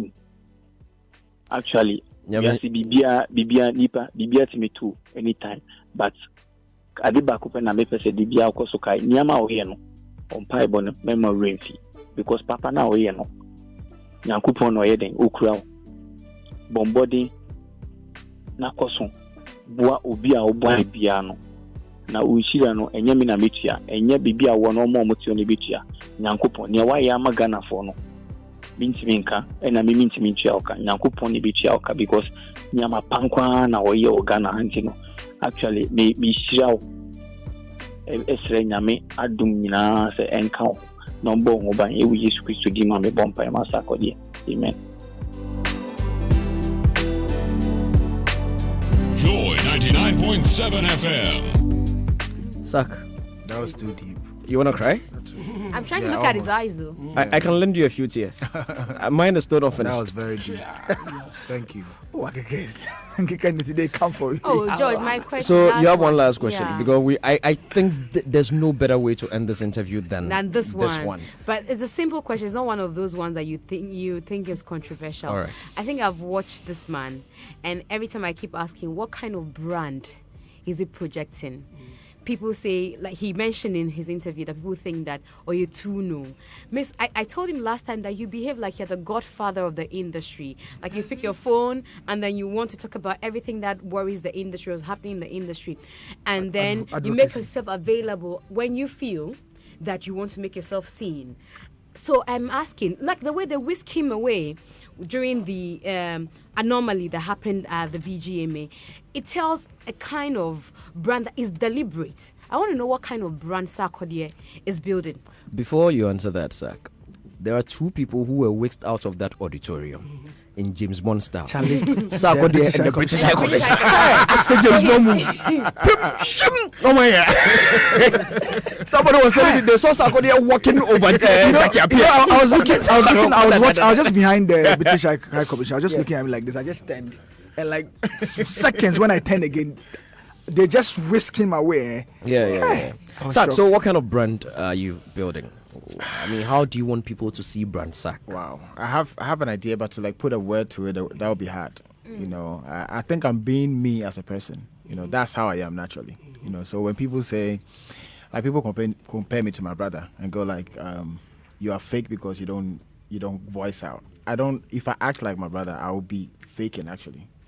You know, who is your brother? But in this case, it's okay. Let's move forward. No, please, I'm just saying. Please, they don't want brother. They want names. And again, yeah. Can you help us? Please let him answer. No. I'm don't be a new media and make us suffer. Then just okay. So there's a question on media. Yeah, it's okay. You know, so George is more of me as a person, Michael. how I was brought up and how I deal with things. I might be wrong in certain things, but everything I do, I'm not acting. It's just how I am as Michael. Yeah. So what brand is that? There is he the is Michael brand. The Michael brand. No, he's Sarkodie, not Michael. We know him as Sarkodie. There is a surprise for you from Sac Natives, and we invited them into the studio father. to come in. Yes, that's the father that was mentioned. Oh, let's take a look. The viewers at home, those watching us around the world, also have a look at it. Father Mpacho, Father camera, the camera over here. The Sac Natives radio pass. The Sac Natives would always show up, and they've painted Sac nicely. Thank Mpacho, you. when are you drawing? Come to the mic. Come to the mic. Wow. Wow, interesting. What's your name? Use the microphone. Speak in the microphone. What's your name? Godfred. Godfred, how old are you? 18 years of age. Wow, and you painted Sac like that? Oh, okay, that's good. That's good. Congratulations, yeah? Very good. So Sac is here. What would you want to tell him? Oh, Speak in the mic. Speak in the mic. Yeah, I want to tell him, should never give up. Yeah. Yo, what he's doing, it's good. It's motivating others, so you should never give up. Should not look at others. Yeah, straight up. Straight up, my brother. That's it. All right.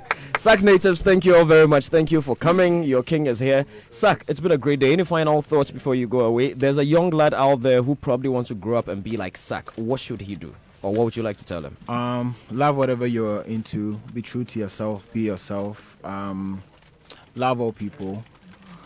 And just give your all.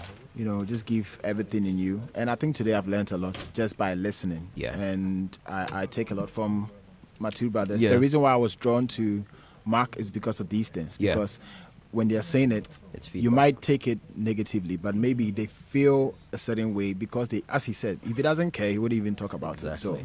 I learned a lot and what I'm supposed to work on moving forward. But yeah, thank you to the industry and Ghana for holding me. I didn't even know it was 10 years. When you guys put me up there, I was like, are you sure it's actually 10 years? Because I've been swimming, I don't get it. But I remember having the interview with you. I told you I swim and I don't look up. So I don't get to notice how long it's been. And I thank God it's not easy. You know, especially being in a rap game, I'm not doing a fully commercial bit. I'm not singing. So to be in the industry for this long, it's only God and the fans. And thank Ghana so much for the support. That speech, Artist of the Decade. We haven't heard it. No, I said it already. Oh, that's what you just No, wrapped not up now. with? I just talked about the fact. Oh, okay. That Okay. the That two was what you spoke about in industries, the corporate, industry. and then let me just give it up to a few people. I'll miss some out, but I think Vodafone has done well with the industry. Casa Preco has done extremely well. Now the banking sector, they are coming in. Shouts to Stanchart, Yeah. you know, for the support on this one. Yeah. So we MTN. Yeah. Glow. MTN has done great. Glow. MTN Glow. Go Keke. Yeah. All these big brands have been supporting. Invoice, please. And What's the angel? yes, let's. We get That's what I the plug. really We wanted get to the do plug. for them Yeah. to come in more. Yeah. So that when we go in for support, they get to understand, you know, what this industry is about. Because you guys spend a lot, we spend a lot. But then for them to understand that this is what it takes for these things to happen, then they get to know how much they put in. So, yeah, bless Ghana and hope moving forward. Hope we have a great relationship. Sac, don't go here. There's one important question here. Somebody wants to know, if you didn't win Artist of the Decade and you were on the board, who would you think should have won it?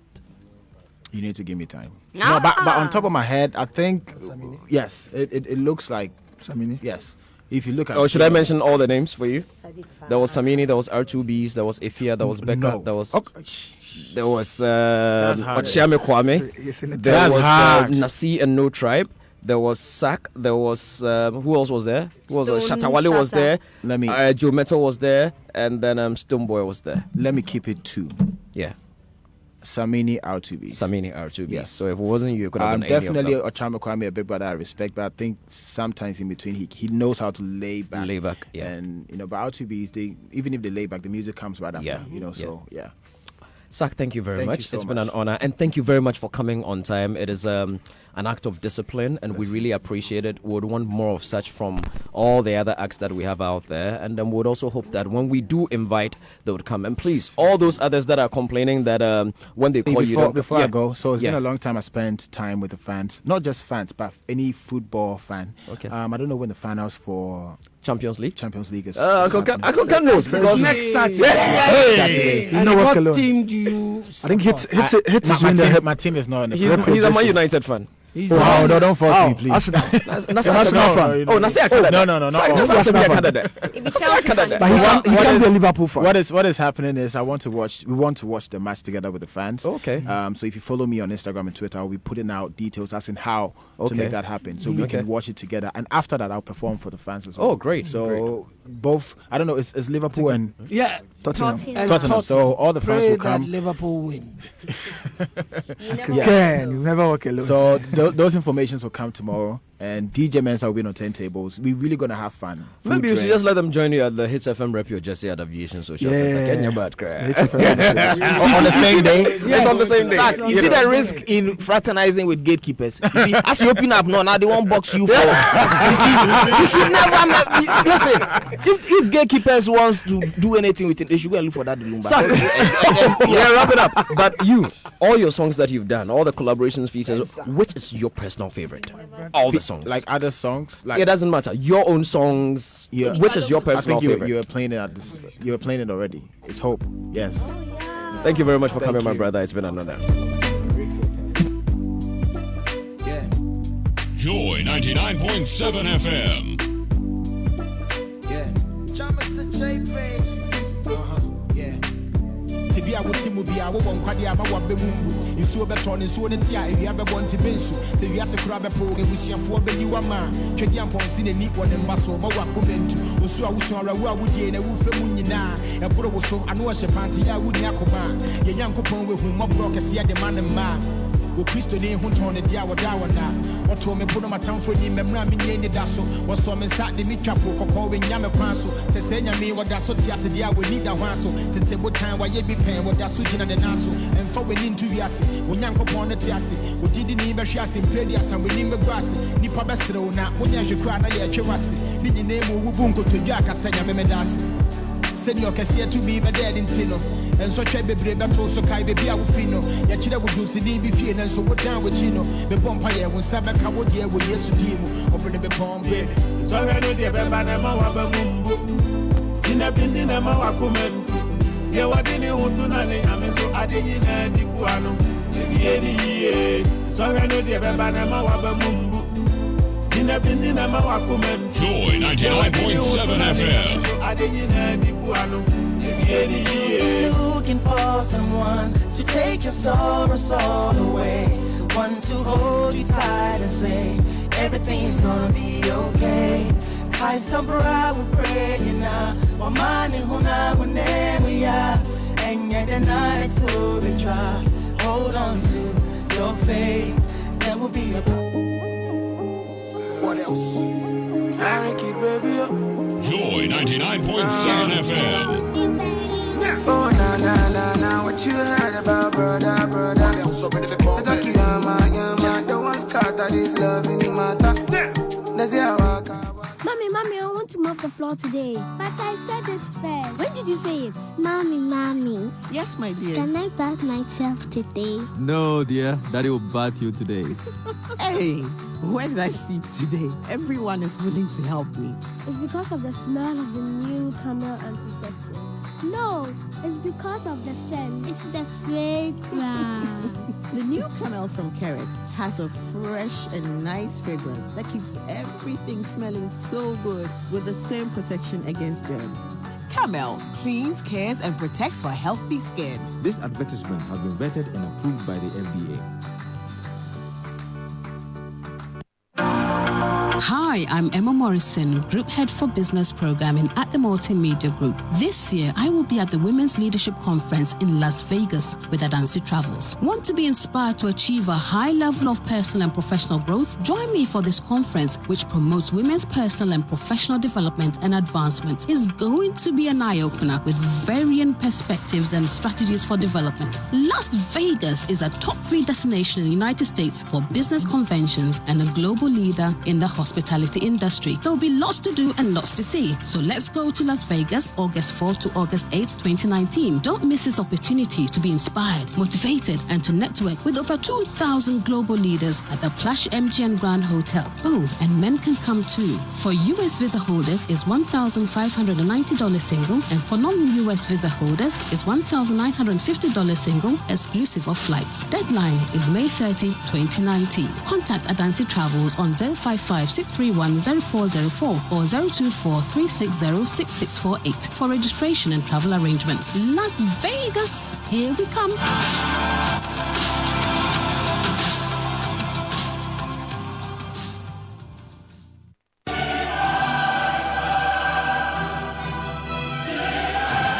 This year, rep your Jesse. We go pop bazaar. Waiting, where you dey support. It's time to represent your favorite club, Jesse. As Hits 103.9 FM brings you the 9th edition of Rep Your Jersey. Rock your favorite jersey and join us at the Aviation Social Center for the climax of the UEFA Champions League as we watch the grand finale live on the gargantuan screen. Who takes home the trophy this season? Will it be the Anfield Warriors, Liverpool, or the Tottenham Hotspurs? There will also be various activities such as five-a-side football tournament, basketball, volleyball, arm wrestling, ball juggling competition, ladies penalty shootout, video game contest, and many more. To register for the basketball or volleyball, kindly go to www.myjoyonline.com, click on the Rep Your Jersey banner, and follow the link to participate. Saturday, 1st June 2019 at the Aviation Social Center. Time 12 noon sharp, so you drop. See you there. Entry is free. Rep Your Jersey 2019 is brought to you by Hits 103.9 FM and supported by Joy Prime. Sponsored by Simbabet. Best odds always. DSTV. Feel every moment. Go TV. Live it. Love it. KFC. It's finger licking good. Heineken. Koba. Our life simplified. Unique in super. Uniquely made for you. Citruless mixture and capsule. Slim to look smart for the future. Esports Ghana and Studio HD. Capfan. Your #1 electronics and home appliance discount and free giveaway store. Sultan Drink. Experience a refreshing taste. You know what you drink. Shaka Vodka Energy Mix. Let the lion in you roar.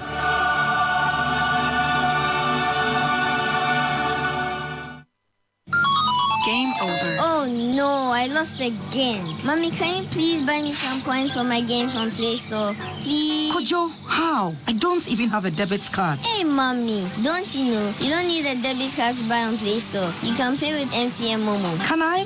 Yes. Hey, Kojo, how do you know? Mommy, everybody's talking about it at school. Really? You can now use MTN Momo to buy your favorite apps and games on Play Store. First, choose the app or game you want and select the MTN Momo option to pay. It's that simple. Yes, I did it. Mommy, I won. We day for you, everywhere you go. Every year.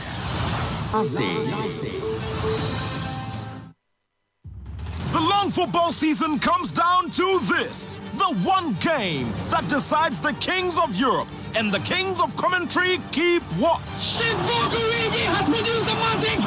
What a comeback! What a turnaround! Dele Alli with the ball. Lucas Moura! Club Scops booked their place with a famous comeback against Barcelona. Pochettino Spurs recovered from a first leg deficit to win 3-2 at Ajax. But the royal tussle will be settled in the sacred 90 minutes at the Wanda Metropolitano in Madrid. European Night on Joy will climax in grand style on Saturday, June 1, 2019, with a special build-up at 6 p.m. of the Liverpool Spurs clash. Joy Sports' George Addo Jr. and Gary Elsmith will not disappoint, with app live commentary and special build-up to the finale with massive interactivity before, during, and after the game. Commentary of the UEFA Champions League final on Joy 99.7 FM is powered by Joy Sports and supported by DSTV and GoTV. Will the Cops never walk alone? Or the Lily White dare to do? What a shocking night! What a shocking result! Don't tell me I'm dreaming! This is Every year, thousands around the world receive impartation from the biggest gathering of pastors, leaders, and business leaders to impact their generation. The Supernatural Empowerment Summit. This year, Come and receive an impartation from these great men of God: Bishop Tudor Bismarck, Zimbabwe; Pastor Ayo Orisejafo, Nigeria; Apostle Professor Opoku Onyina, Ghana; Apostle Sam Crunchy Ankra, Ghana; and the host, Bishop Charles Ojinasari, Ghana, under the theme Power for the Last Days, starting Monday evening 27th May to Saturday morning 1st June 2019. Join us for the evening sessions at 5:30 p.m. and morning sessions starting Tuesday 8 o'clock a.m. at the Prize Dome, Jolu Junction, Accra. To register, visit www.stsummit.org. It's the Supernatural Empowerment Summit. Come and receive power for the last days.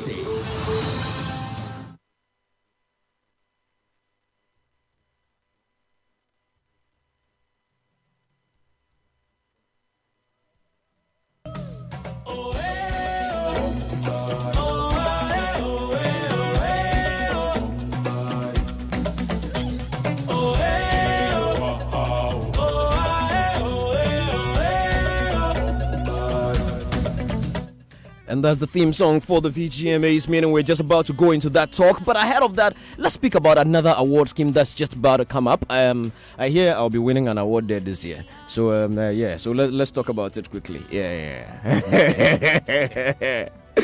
My brother and friend, one of Ghana's finest actors, one of Ghana's finest, best-dressed gentlemen is right here in the studio with us. Come here. The microphone doesn't want to stay. Kojo, nice saying.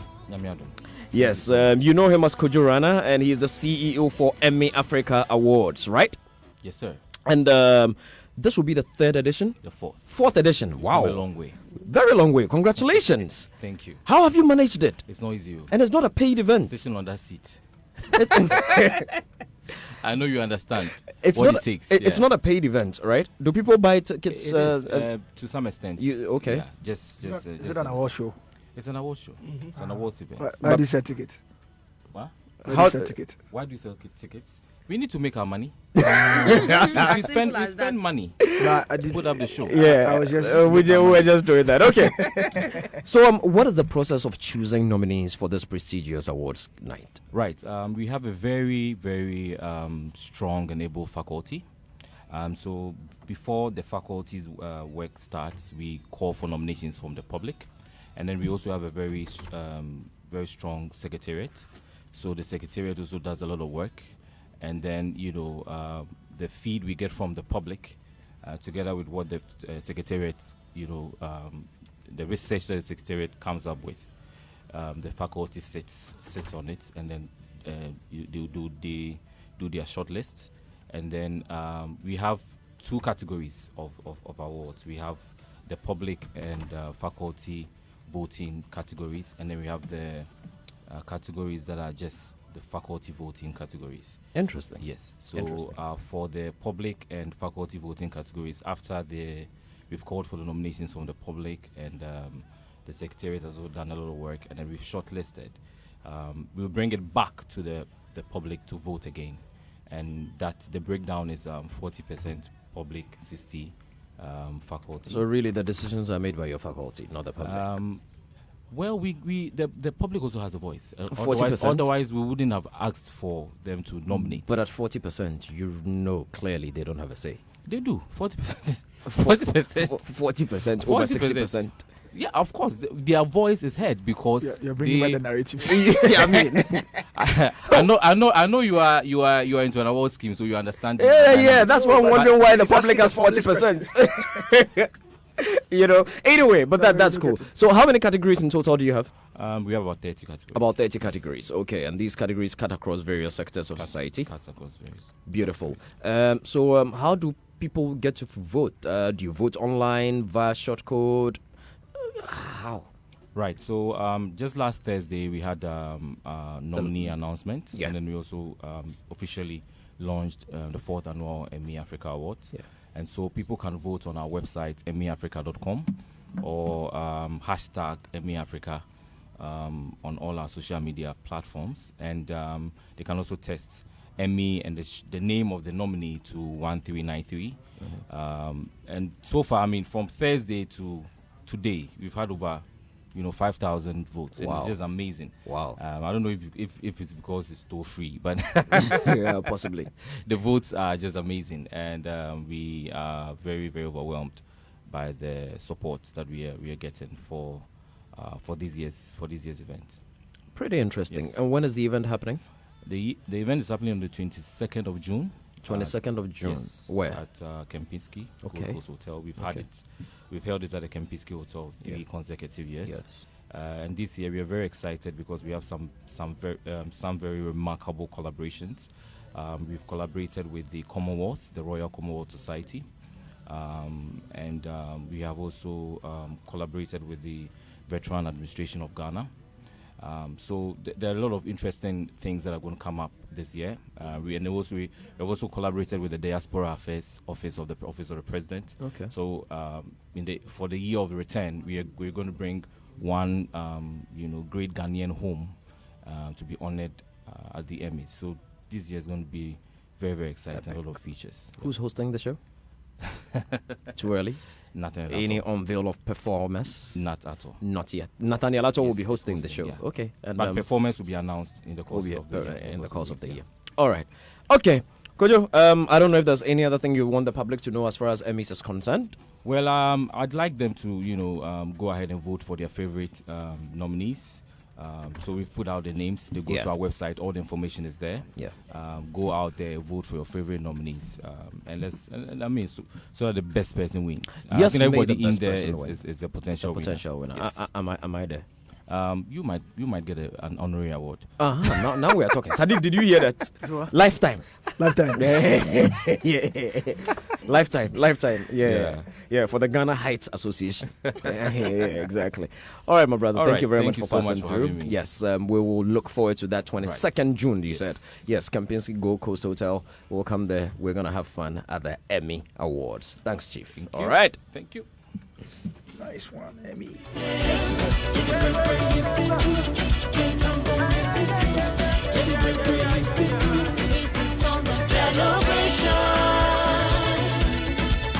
Celebration. Our music is.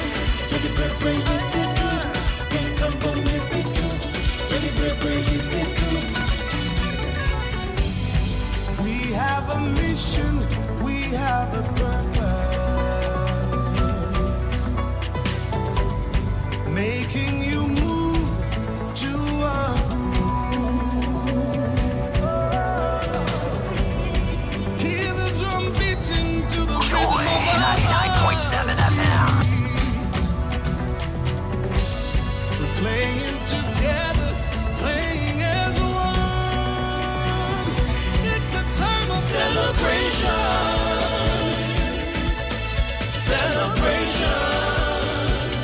Our music lives.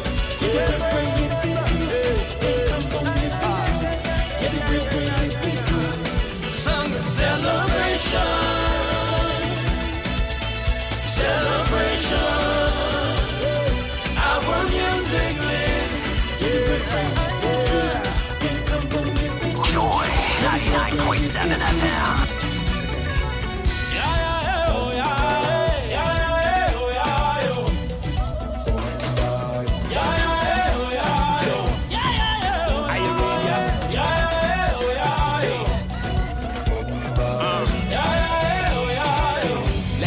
Voice of an African, show them the beauty of Africa, the people, the culture, the music is rich. We capitalize on the capital. It no be lack, we work on what we lack until we feel like we the luckiest. So when we step in the building with the win, we only the draw with an architect. From villages to metropolis, forget the movie, this is where the action is. Food for thought, the music be vitamin. So when it comes, we invite them in. How many times they can tell you we don't come to harmony, we live in harmony. So when we together and we say Africa stand up, we know be comedy. One for the people, feel the beat inside. Joy 99.7 FM.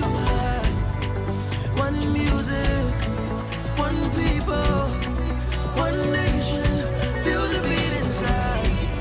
Walk the check, and you may have one to a cake.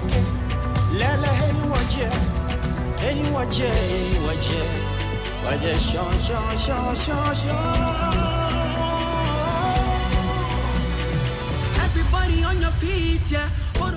And yes, we're on our feed. You're still locked on Joy 99.7 FM. It's 24 after 4. Saturday, 25th of May, 2019. And we're just about to start that talk. We've been joined by Ni Aite Hamon, Director of Productions at Charterhouse, Ghana. Still in the studios, we've got Uncle Kennedy. Sadiq Abdullah Abu is here. Miss G is here. Kwame Rasta is also here. So where were you last Saturday? 18th of May 2019, went down at the Accra International Conference Center. Ghana's finest stars, Ghana's finest musicians gathered under one roof to celebrate GH Music's biggest night, the 20th edition of the Vodafone Ghana Music Awards. Yes, definitely a night that was designed to be a night to celebrate, as stated in that song. Our music was supposed to come alive. A lot of dignitaries under one roof. British High Commissioner was there. Ministers of State were there. Of course, representatives from TV Base. Kenya King from Mobile Awards UK founder. A lot of people were there. Very, very, very big people. Representatives from Barbados government and all were there. And of course, Ghana's finest stars from television, radio, actors, actresses, socialites, you name it, everybody was there. And then what happened. What have you heard so far? Were you in the auditorium? If you weren't there, we have people who were there. Kwame Rasta was there, Miss G was there, Sadiq Abdullah Abu was there, Niaite Hamon was there. Uncle Ken was not there, but I'm sure he saw images on TV.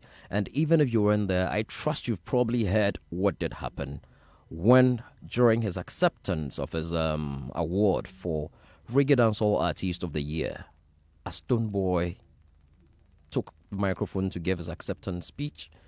Shatawale, followed by a number of people, stormed the stage. And what happened.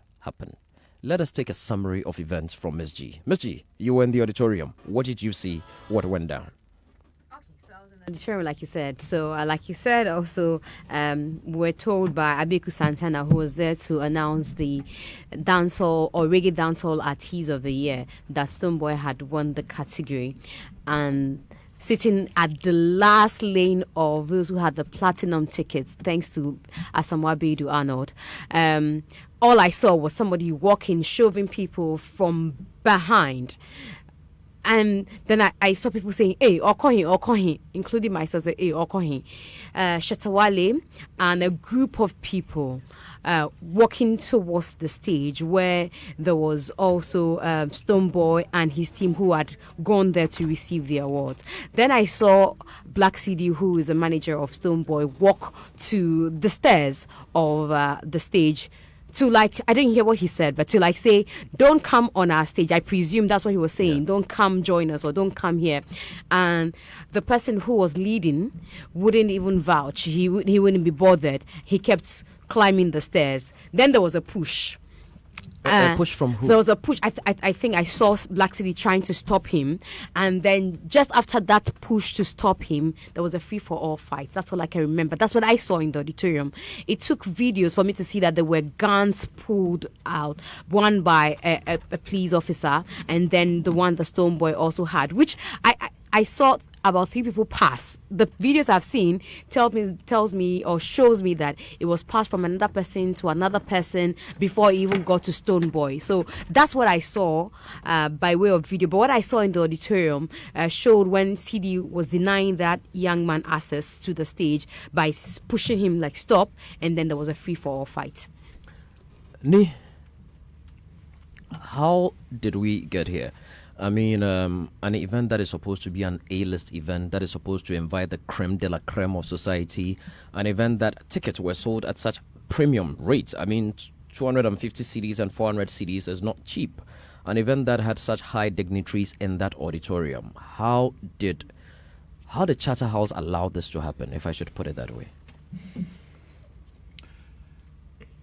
George Quay, Ghana's finest. That's KKD. The finest. No, everybody you introduce Ghana's finest actor, Ghana's finest musician. That got. Oh, okay. Ghana's finest introducer. Yeah, but anyway, that's spice. Yeah. How did we get here? We came by ride. No, how did you allow that to happen in that auditorium? That scuffle. How did we allow that to happen? How should I put it? It was your show. It was under your watch, and it happened. So it happened. But if you ask how did we allow that to happen, as if we had it was part of the running order that at this stage this would happen. I mean, Miss G, right? Yeah, Miss G was just giving an account and spoke about how surprised she was to see somebody just barging from the back with a whole. So everybody else was surprised. Nobody expected anything like that. So I don't know what answer you want me to give you in terms of the question you're asking me. A lot of commentary have gone round, and some have said to start with, Shatawale did not even sit where he was supposed to sit. Naturally, I would think that at shows like this, everybody would be given some sort of briefing as to where they were supposed to sit. And from Miss G's account, Miss G, you said he came from what, behind you, and you were seated at the last row. So it means he probably came from the gold ticket. In this case, gold would be the standard. Yes, or was he supposed to be seated in the standard or the gold area? He's a nominee, and so he has a seat in the nominee area. And that is where we expect all nominees to be sitting. As to how he got to sit at the back there, I have no idea. But you should have a protocol team, a security team, everybody that would ensure that when people come, they hand them over to ushers and they would put them where they are supposed to sit. Yeah, obviously we have a protocol team, we have a security team, etc. But if you don't make yourself accessible to the protocol team or to the security team, and if they don't see you, obviously the protocol and the security team will not be at the gold area where you from what we were saying he was sitting. They'll be at the premium area ready to receive those coming in, those invited guests, etc. coming in. So if you don't get to that area, they won't see you. But it's the same room. When he entered, they didn't see him from wherever they were? George Quay, I don't deal with protocol. I deal with technical production. And so and don't forget, let's even say they saw him. They cannot go and drag him wherever he is if he doesn't want to go sit where he's supposed to sit. If even they went with security and police and the man says, I've bought my ticket and I've come to sit here, you cannot drag him to go and sit where you think you want him to sit. But did anybody at least approach him to find out why he wanted to sit there? Quay, you wouldn't know. I wouldn't know. Okay. But I'm saying that it is expected that all nominees would act the way everybody expects nominees and invited guests to act on the night of the event. The thing that happened, Chacha House, have you sat down as an organization to analyze it? And where do you think as an organization you also faulted? You know, it's very difficult to say. I mean, right now, post-event, everybody can say what they want to say. You get me? But as an organization, from beginning to end, we had arrangements that we made in place in terms of production, in terms of protocol, in terms of security. Everything was, as far as we were concerned, top-notch, because we had given all those arrangements the best of what we've ever done. You understand me? So if it was protocol, based on the challenges of the previous years, we had improved on the protocol service. If it was security, based on the challenges of previous years of events and activities, we had over 85 or so security people on grounds, from military to police to private security to national security. You know, we had done everything from what we know, because don't forget, we're also not a security company. We are an events organizing company. So you deal with an institution or a company that also deals with those things. So you hire third parties, etc. But obviously, just like anything else, if something happens on the night, even though you might not, as Charterhouse, you might not directly be in charge of that, once we have asked those people to do a service for us, we might take ultimate responsibility of any breaches that would happen. So, in your account, which of the responsibilities of the breaches do you accept as an organization? Any breach that happened there on the night, so far as we have invited patrons to the place, we must accept that this was a breach and look at it to improve such that we overcome such things in future. I like where you've gone by accepting that you breached. And some have also commended you. Accepting that there was a breach. There was a breach, which you accept, you take as a blame for the company. Which I take as once we are the organizers. Exactly. We're on the same page, which is good. And some have commended you for the severe reprimand you've meted out to the two actors involved. You're mixing two things. Charterhouse has not reprimanded. Some have commended the board for the severe reprimand that has been meted out to the two actors involved. That is the two musicians, Stoneboy and Shatawale. Yeah.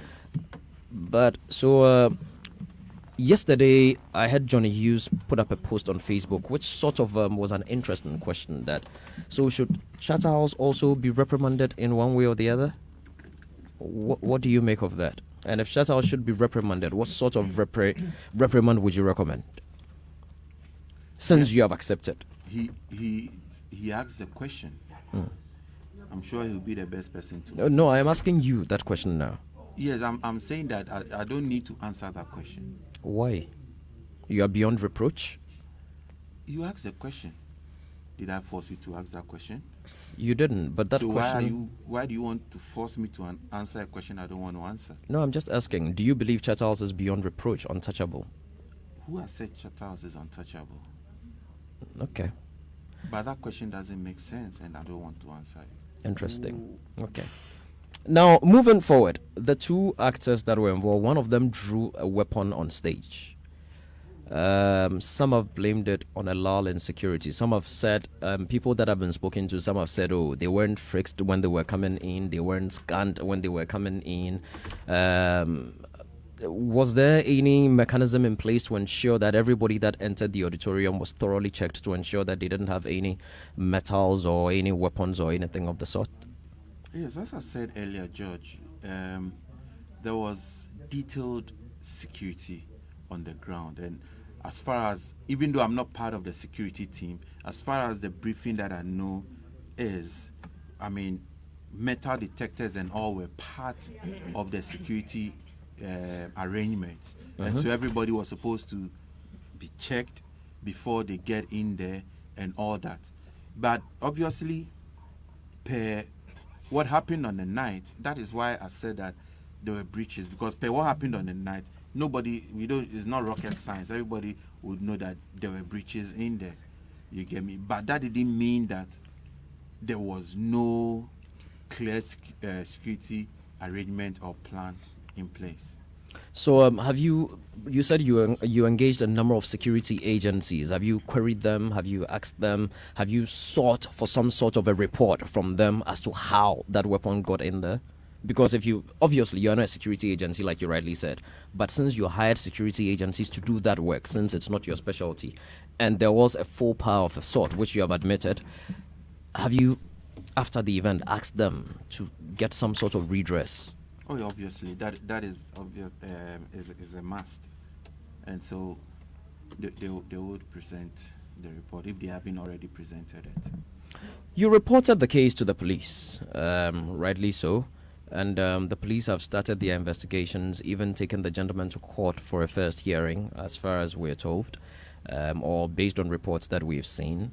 Some have said it would have been prudent for the board to wait for the law courts to finish what they were doing before this punishment was handed out to the two gentlemen. What do you make of that?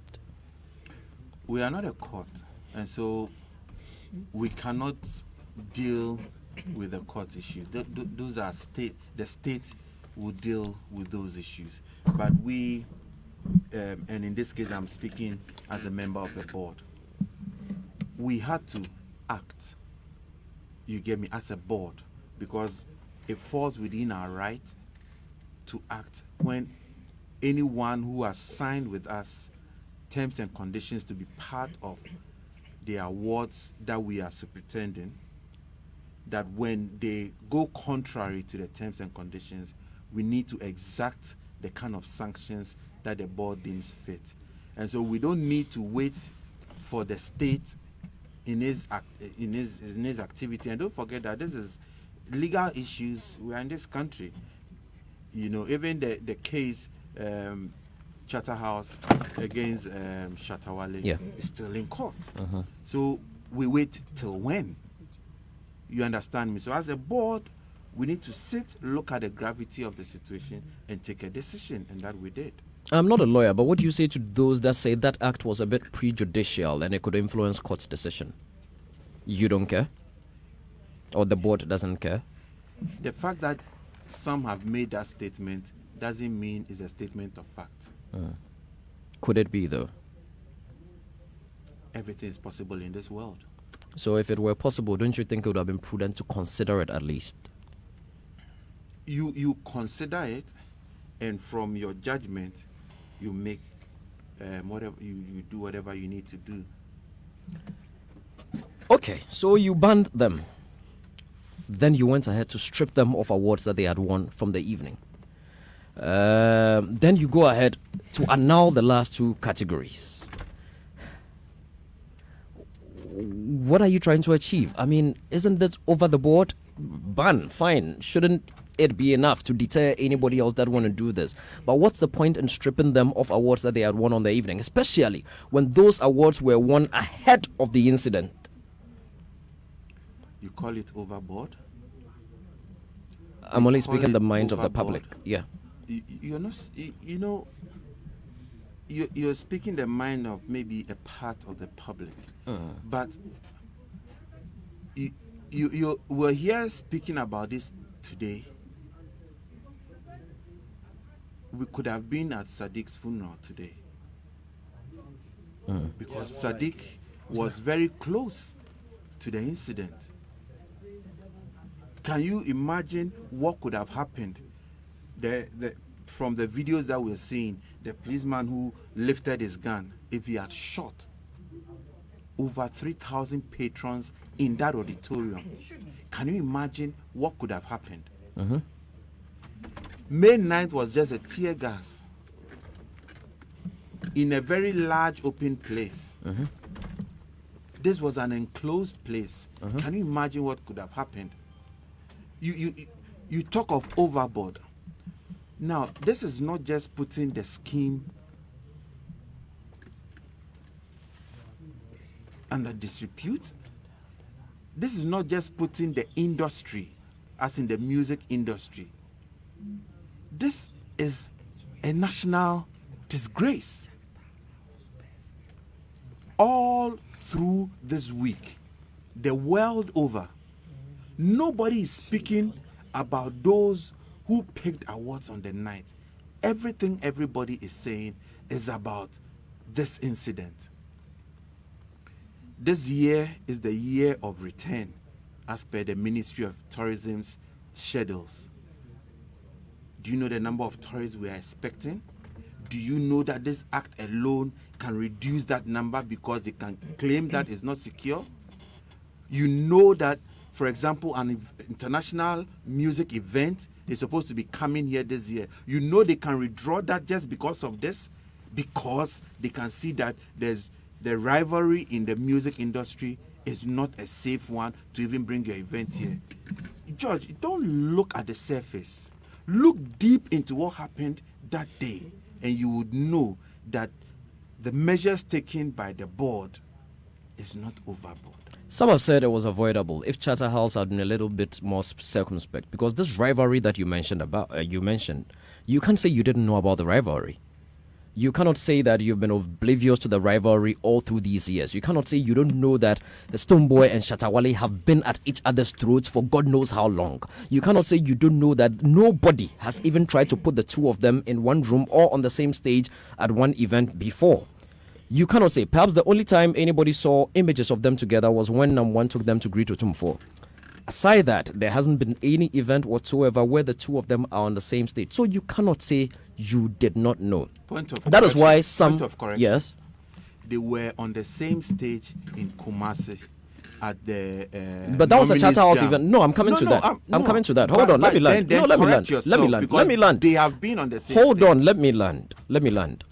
In respect of the VGMAs, okay, aside, put the VGMAs aside, they had not been on stage anywhere else together. I cannot tell that. Well, our I'm searchers have shown that. That is why when people consider all these, people put the blame squarely at the doorstep of Charter House, that you should have known all these before deciding to put the two of them in one room, knowing how volatile the conflict between them is. Quay, I don't get where this question is heading. That both of them are nominees, and then so we should go and put one at the banquet hall to go and sit down there and wait. When it's time for is to pick award, then we'll go and bring him. Then we'll go and put the other one at Kempinski to sit down. I don't get this question that you are putting through. The point that the people are making. Listen, they are musicians. They could have disagreements. Mm-hmm. That disagreements does not mean there should be disruption. Mm-hmm. Who says all the artists who were there on that night all are together? You understand me? That disagreement does not mean disruption. So let's not try and shift goalpost and try to position something that doesn't exist. Let me bring my panel into the conversation. Rasta, you're the one to my immediate right, so perhaps I should start from you. It's no reason to start from me. Why? There's no reason to start from me. I decide where I start from. Or should I start from Uncle Ken? No, I'm fine. I mean, even if you so let's go ahead. Yes. Call me out at dawn, I'll be ready for very good this particular Yes, you have Niaite Hammond. He's here representing both the board and Charter House, so you can speak to either of the decision. Okay. Thank you very much. Then on the night, I was sitting 1, 2, 3, 4, 5, 6 rows away from the stage, and we've all seen enough. We've heard enough, and my biggest disappointment was when the good people who came for the British High Commissioner, they came for him swiftly, and they forgot that I was there. I was so disappointed because seriously, I mean, my forefathers did business with the British, slave trade.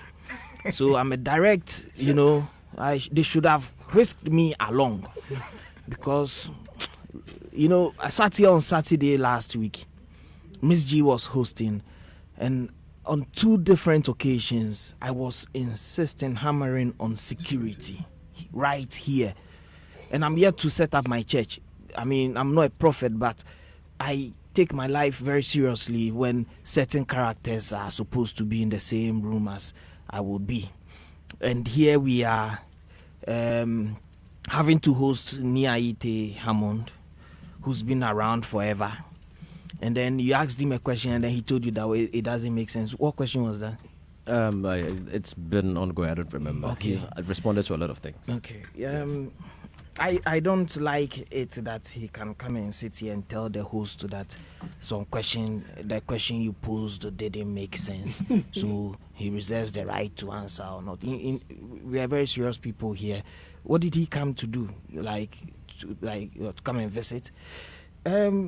He cites, amongst other things, that in their defense, Charter House has had 20 years experience of, I'm paraphrasing, of lapses, and that next year they would improve on this one.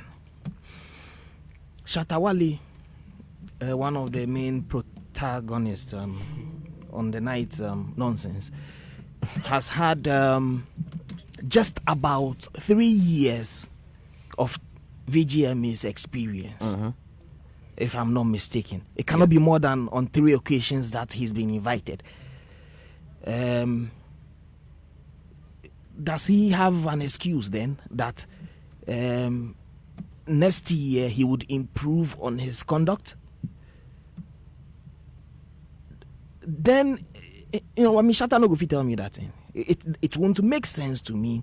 And if Charterhouse will tell me that we should give them the 21st year to improve on what I would consider to be petty lapses, that won't also make sense to me. Let us point out some of these petty lapses. So if he needs to respond to them, he'll respond to them. But of course, we also need to speak to what the gentleman did. You see, he mentions that he's in charge of production and not security Technical officer. production specifically.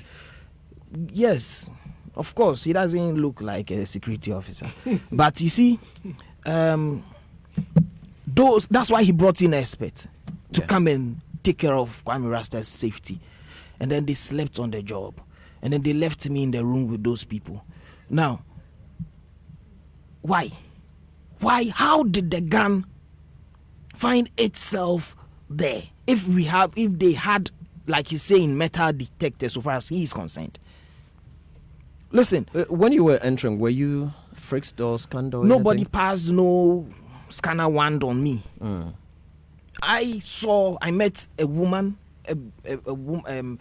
a very decently dressed woman, and her daughter, who is 19.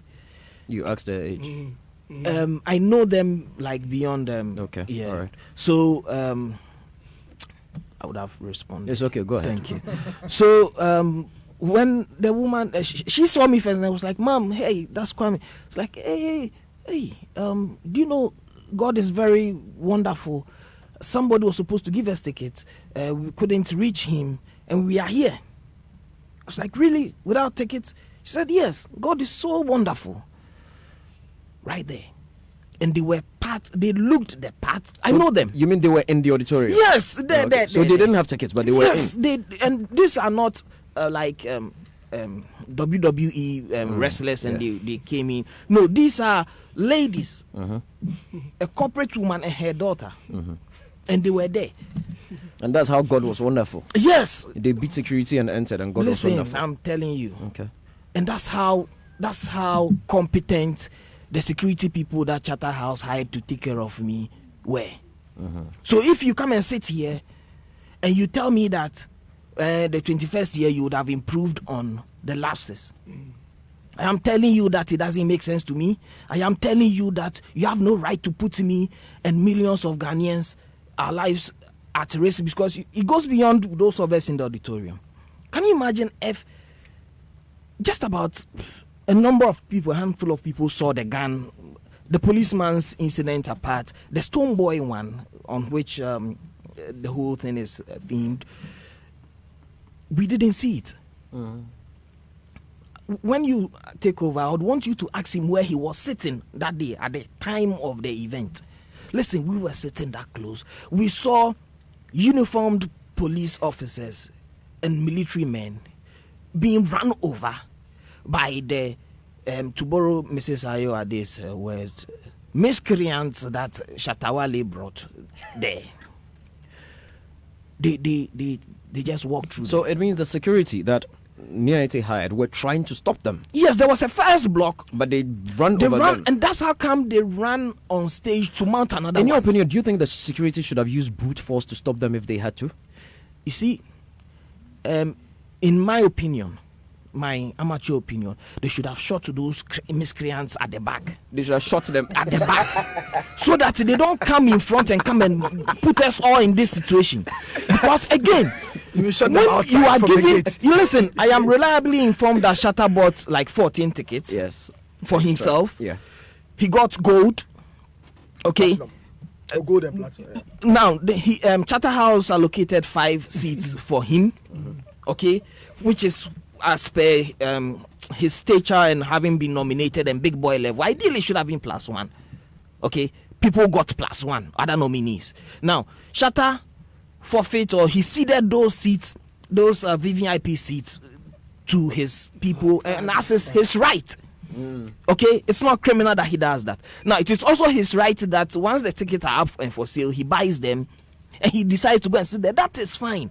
But when you buy the tickets, Charterhouse have spelled out clearly the do's and don'ts. It is there.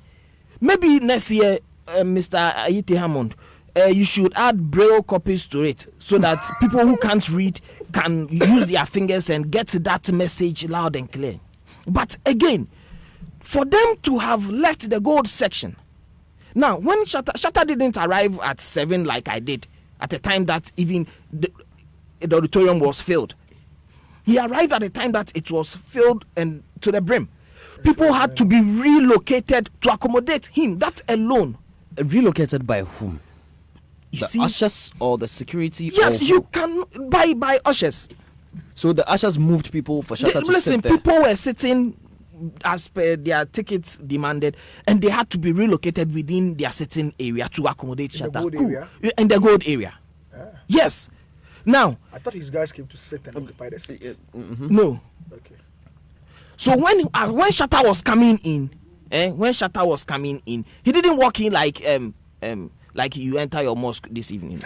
He stormed in like this is Shatta. It's not like if he does it deliberately. Sometimes the extras that follow him, they get carried away and then they do what they do because SM for life. For life is for life. The point I'm making is ushers, stewards, if you had any, security, private security, slept on the job, and then for them to have moved from that gold section, let's say they can't read, for them to maybe when they mentioned Stoneboy's name, something whispered his name to him or something. Whatever his reasons were, that's why you had security experts. That's why we didn't put you near Item Hammond at that section because that's not your job. You paid people, and you tell me that the main protagonists are the only ones that have been sanctioned and that you've retrieved and you've done them this and you've done them this and that they will be born again. No, what have you done to yourself? What have you done to the security officers that were paid to get a job done? What have you done to the ushers? What? Why haven't you spelled those ones out? And you sit here and you tell me that next year you improve. Improve to what? What right do you have to improvement? Kwame, you have to come down. You don't have to raise your voice to make your point. Okay. I'm sorry. There's no point raising your voice. Okay. So you see, please. Yeah. We are very serious people. I thank God so much that I made it out. I've never felt that frightened. But as a serious and very good citizen, when you entered the auditorium and somebody who didn't have a ticket had entered, informed you by God's grace, what did you do about it? Did you alert security that these were in without tickets? It was Sunday. I thank God for his mercies. It was Sunday. Let's come to Mr. Yes, Ni. You want to respond to some of the things he said? Yeah, for somebody who didn't. I think you should keep me till the end. Yes. Yeah, okay, I'll come back. Because he has already answered a lot of questions. Maybe we should take Sadiq. I want to take Miss G first. No, Miss G has already. No, Miss G hasn't spoken. Oh, Miss G only gave an overview. Oh, we'll get to you. Don't worry. We have time. I just wanted to say, for somebody who could not understand that, I said a question didn't make sense to me. He used that more than 3 times. That something didn't make sense to him in his statement. He doesn't understand why something cannot make sense to you. I learned from you, sir. I learned from you. And then I was just wondering, because he said it came around 7. And he was sitting 6 rows from the front, and the hall was full. But he could see Shatta come in to the gold section and ushers clearing people. How did you do that? Okay. He was moving. No, he said you let the man answer his question. For you. Okay, it's okay. Do answer the man. What did he say? Answer. Okay. He said you were moving, so you saw people in the movement. Oh, okay. Thank you very much. All right, Ms. G, let's go. I sat here on Monday during the Super Morning Show, and I said that the composure and the position that Charterhouse had taken when they released that statement had made it very difficult for us to fault the institution and to, totally blame them for all that happened. I have listened to commentary from Nia Itego, yourself, Nia Hammond. Nia Hammond. Nia Itego is suffering. He's sitting somewhere. Hammond from you, George Quay. That's actually the second time today I've heard somebody address him as Nia Itego. A lot of people do. From Nia Hammond, from you, George Quay, And I tell you for a fact that the only person who has been consistent in the I don't know what to say, the apology or the remorse is Madam Teresa Ayode. Yeah. You and Nia Iti Hammond seem to be playing with a lot of people's emotions. In one breath, you say that there were security breaches. In another breath, you say we provided adequate security. It looks as though, and per his composure here, and I'm trying to be very, very nice, it looks as though you cannot be bothered, really, about all that happened, because we have sat down to hear you mete out punitive measures to these artists as though you are not to be blamed for some of the things that happen. And you sit here, George asks somebody's post, and you say that you don't think that it makes sense to answer that question. I think that you're taking us for granted. There are many more questions that begs for answers from Chatterhouse. Maybe we have been lenient because we all as Ghanaians never thought that it would get this bad. But to tell us that you don't have to answer these questions is a lie. I've heard even artists say that, look, if you have the authority, the moral right to mete out punitive measures to artists, what about you, who brought the whole 4,000 or 3,000 people to gather at a tent that you had not tried, at a tent that you were not sure of, at a tent that you were not sure of security? You admit that there are breaches, and you sit down comfortably to mete out punitive measures to others. What about you? What should we do to you? I think that the tone the Chatterhouse takes henceforth determines how we would also treat them. You cannot tell us that you will not answer certain questions. You have to take part of the blame. And I said again that on Monday, when the statement had come out, it sounded as though, we've accepted that we've wronged. But if you sit here to say that you won't answer certain questions because it did not make sense to you, then it means that you have taken us for granted. And we, those who are excited that you have punished these artists, should look again at this punishment you've given these artists, as though you are perfect and you did everything right, and it was just by mere coincidence that these things happened. We hear that you hired just 15 police officers. You had private security men and the military. But were these enough? Are you sure that these security men weren't starstruck? If they weren't starstruck, how did they look on for these to happen? And then nobody takes the blame on your part, and the artists are made to look like they are the demons. I think that Chatterhouse should take a different posture, and especially you, George Kwe and Nia Iti Hammond. The posture you're taking now won't help anyone. Okay. Let us come to Sadiq. Yeah, so, I mean, when, George, you're listening, when you ask the question, and he says it doesn't make sense, you saw my reaction. Yeah, I said, I noticed. You know, coming into this from the beginning, from the beginning of the week, I've said it repeatedly that I sympathize with Chatterhouse in terms of how some of the things they went through, the energies and the effort they put into it. But George, when an issue comes up, the approach and the way he's speaking, I was speaking to Aga Ken behind the scenes now, is very important. I'm sorry, Ni, you're a senior, but I kind of feel that this particular interview was probably Teresa should have probably been the one running through all the interviews, because from Monday till now, Teresa's disposition had been that of regret and taking a bit of the, genuinely and sincerely taking a bit of the blame and carrying it on, which kind of eased up tensions a bit in terms of the Chatterhouse part, you know. And when these issues come, for instance, there are a lot of people that are looking for answers. The VGMA has become, at this point after 20 years, the VGMA is not necessarily a private event property of Chatterhouse again.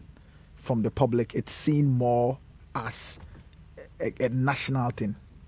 You know, it's become that. And so people are asking for questions. People want their fears for the future allayed and all of that. In engaging the people, I can understand engaging the people on some of these things.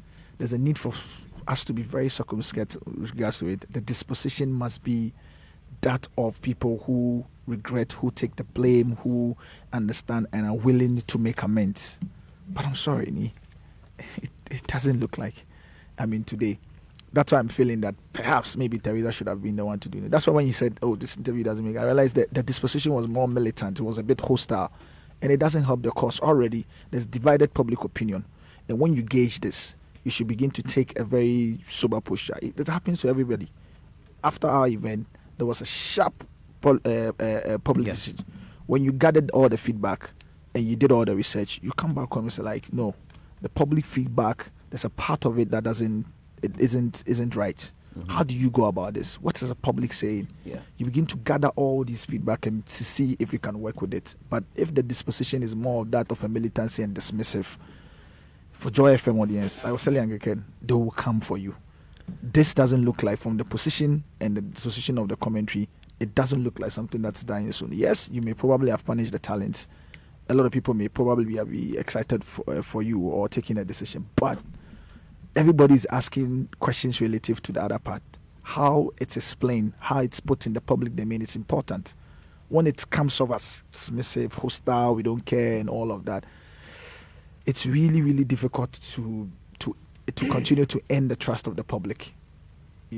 So, I'm sorry. I have to say this to you. I know my position on this has been very consistent, but this particular feedback or the reaction, it's not good. Uncle Ken. George. Come in. I sat here last week. Yeah. In your absence. Yes. Miss G was hosting. Yes, I remember. And I listened a bit. You listened a bit? Yeah. And I picked up Charterhouse for being able to sustain this scheme all this while. And I'm not going to go back on that. On those words. Yeah. Because, being able to sustain this is phenomenal. 20 years, it's phenomenal. Nobody can take that away from Charterhouse. I also have sat in this studio, and anytime an issue comes up, Sadiq, you will bear me out. I have said that the root cause of most of our problems is indiscipline. And I'm not also going to go back on that, because all that happened last Saturday, sheer indiscipline. No. Uncle Ken, let me not catch you. We'll go into the two artists and what happened. But right now, I want us to focus on organizers first. Yes. Nice one. Thank you. I wanted to separate them. Let's focus on organizers, then we'll go into the two artists. Yeah. I also have the feeling that this time round, Charterhouse did not have too much time for the actual organization of this event, because they concentrated all their energies on getting the dome ready for the event. That's my personal opinion. Yeah. That's my opinion on what happened. And so when you listen to Charterhouse officials, it's like, this was not, I was not supposed to do this, I was not supposed to do that, other people were supposed to do this, and blah, blah, blah, blah. Because how you were able to put up a dome in less than a week, 3-4 days. 4 actually. 4 days, as you were saying, George, is something out of the ordinary for me. And then I go forward further to ask, did you get any institutions that are supposed to check for the safety of use for those things to be able to come there and verify? Because as far as I'm concerned, as we sat here last week, we heard that they were still working on putting finishing touches to the dome. Because otherwise, why would people get up and some debate as to how many exits or emergency exits were available in the place? People came up and said there were 2 exits. Your folks have come up to say there were 5 exits. But did people know of these exits? I don't know. I made a list of most of the issues that I want to talk about. The VGMA documentary that you guys showed, as far as I'm concerned, looked substandard. And I'm not the only person who has said this. And it's all because you guys' attention was to get that dome ready for the event. haven't heard anybody say this, I'm saying it, that dome was priority. Getting it ready for the event, as far as I'm concerned, was priority to Charterhouse. So the And peripheries. because of that, other things that in the past you had time to deal with escaped you. I really would want you and Nee to tell me if I'm right. You mean Nee? No, today The two Nees, Nee. both of you, both of you are Nees. Yeah. I would really want you to tell me, in all honesty, if you think I'm right. Nee, is Uncle Ken right?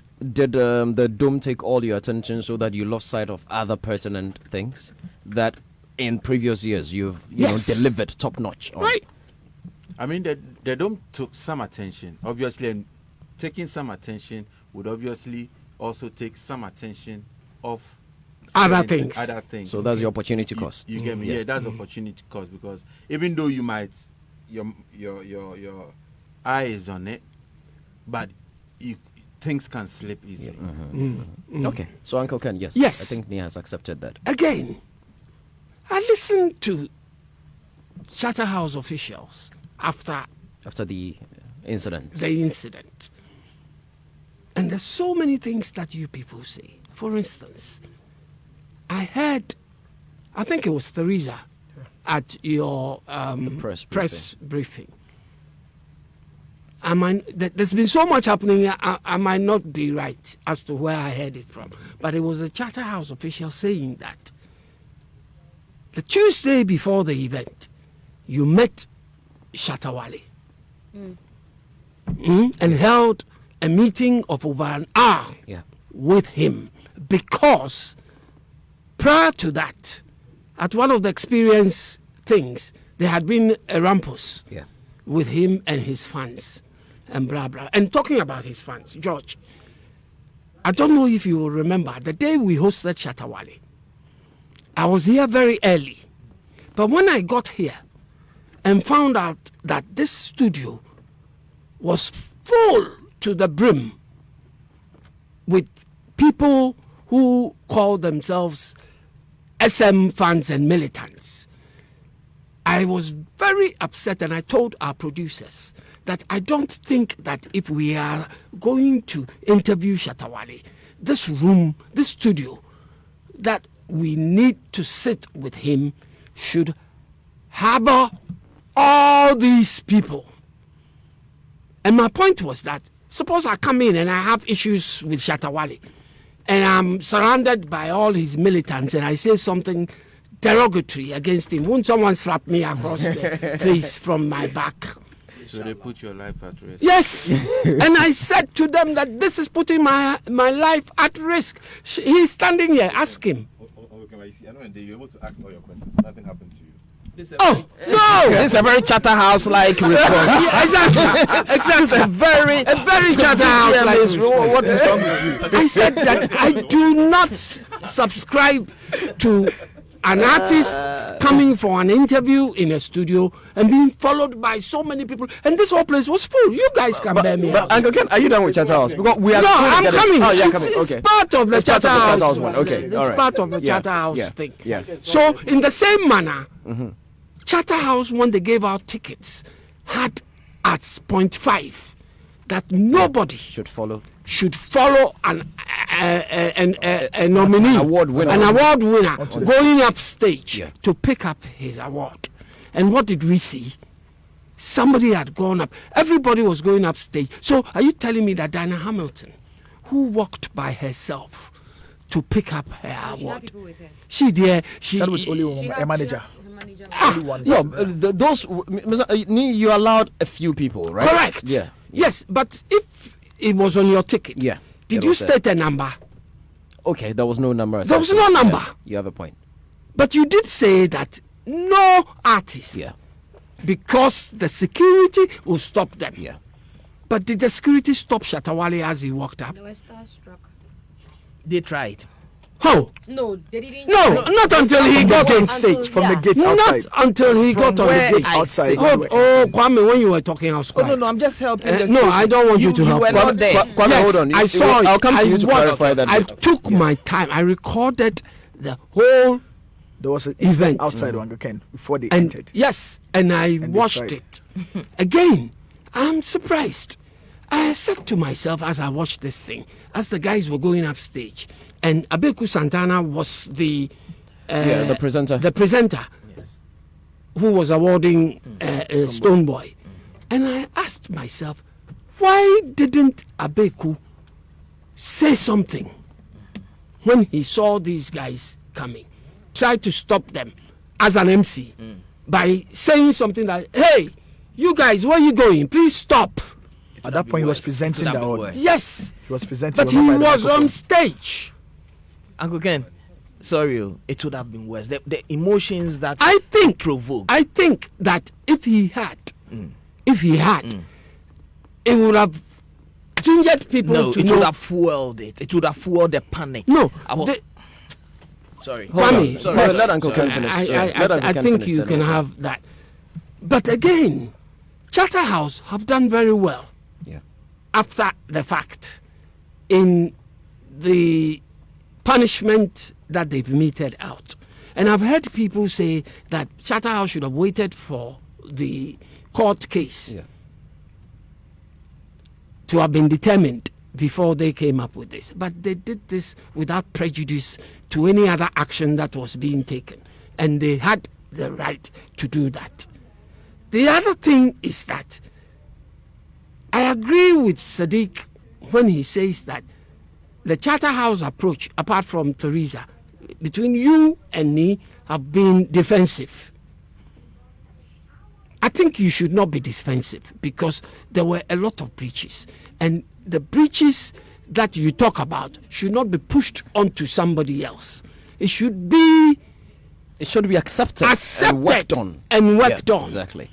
It should be accepted and worked on. Because without that, I have been so upset at what happened. Nee, if you can quickly respond to everything, then we can go into the two artists and exactly what happened and actions taken thereof. Okay.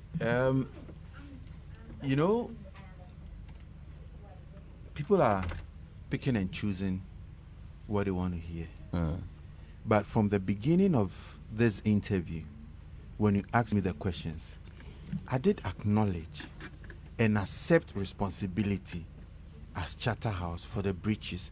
Because what did I say? Even though probably, let's say, in terms of security, we brought in people to handle the security. So far as it happened under our event, we accept that responsibility. That there were those breaches and we accept those responsibilities. You get me? So if you say my posture is defensive, I really don't get what you mean. I think what they mean. But for example, I don't think it is wrong if I don't want to answer a question or if I don't see meaning. Because when I say I don't see the sense in the question. I think overly defending it. Worsens it. You get me? If I say I don't see a sense. So we don't see the sense in the punitive measures you gave these artists. Right. But people have said that, and I don't hold them against it because you are not insulting. That you see, not seeing sense means that I cannot understand. I cannot. You don't comprehend. I can't comprehend. It is not an insult. No. For instance, you say Shatawale and Stoneboy were paid to perform. Yes. At the VGMAs. Yes. They did not perform. No. Because of what happened. Yeah. Then Niaite is asked, are you going to get your money back from them? Niai's answer to that is, I am not in the finance department. That's the point I'm saying. I wouldn't know. There's always a better way. There's this shifting. There's this thing everybody says that this away microphone, from blame. Yeah, this microphone. There's always a better way. Hold on. Uncle Ken, this is not blame. No. You've asked whether we are going to collect our money. Your back. money. I said that I don't know. And I cannot answer that. Yeah. Because the finance team will be handling that. It is not a No, shifting. but you also knew that Shatawale did not come for sound check. Yes, I knew. So was it not in your agreement with him for every artist to come for sound check? It was. And if that artist does not come for sound check, how does the artist perform? Okay, he's not in the legal department, so he no, will no, be. Aha! He's not You in the see, legal department. that's what he will tell me. Yes. No. You know, Yes. Uncle Ken, If I have an answer for you, like for most of the things that you asked, I answered you. You understand me? But if I don't have knowledge of something, I shouldn't, because the moment I speak about it, it is taken that is what That means- So I think that is your posture or the way you respond to it. Exactly. No, hold on. Okay. Hold on, gentlemen. Hold on. I think for us to move forward, we're running out of time. We need to go into the two gentlemen. No, but I think general feedback is the posturing. From some of the And the messages fact that you, George, sitting here, I got a text message from Jerry Ajololo, your good friend. Jerry says to tell you, good afternoon, Uncle Ken. Kwame Beko has nailed it. George Quay should have been a panelist today, not the host. How come? It would have been better if any of you had hosted it with anyone else from Charterhouse being on the panel, but not George. So you should have been sitting here, because you know when you started, you sort of cleverly posed a lot of the questions that we would have wanted to pose to. Oh no, but nothing stops you from still posing them. Uncle Ken. George has done really well with the way he's answered asked the question. It's left for us to ask the rest that we think that he hasn't asked. That's all I'm saying. That's all I'm saying. So quickly, so what I was saying was that so that we can move on. I think the problem is the posturing, and I think the posturing, like some of the messages that I have seen pop up on the screen, it appears a little rude and somewhat abrasive. You know, so maybe if we can just, because the difference, I've heard Theresa, I have heard you. I haven't heard a lot of. I've heard myself. I haven't heard a lot of different. The only difference is that maybe you come off as a bit abrasive and heavily defensive. And you too. Yes. Oh, yeah. You today, you said nobody is going to get his money back. No, Uncle Ken, you did not hear that from me. I read that. You read that from me. Yes. And you know what our bloggers do. That is another discussion. That's true. Because on that, let me not be Armando will answer his own question, because that was not what I said at all. Right. So I think it's just a posturing. Let us move forward. Miss G, let me start from you. The two artists that were involved. I mean, regardless everything. Yes, Nick? Before you go to Miss G. Yeah. You know, it's very funny when the same thing people accuse you of, they do the same thing and they don't realize that they've done the same thing. That's true. You get me?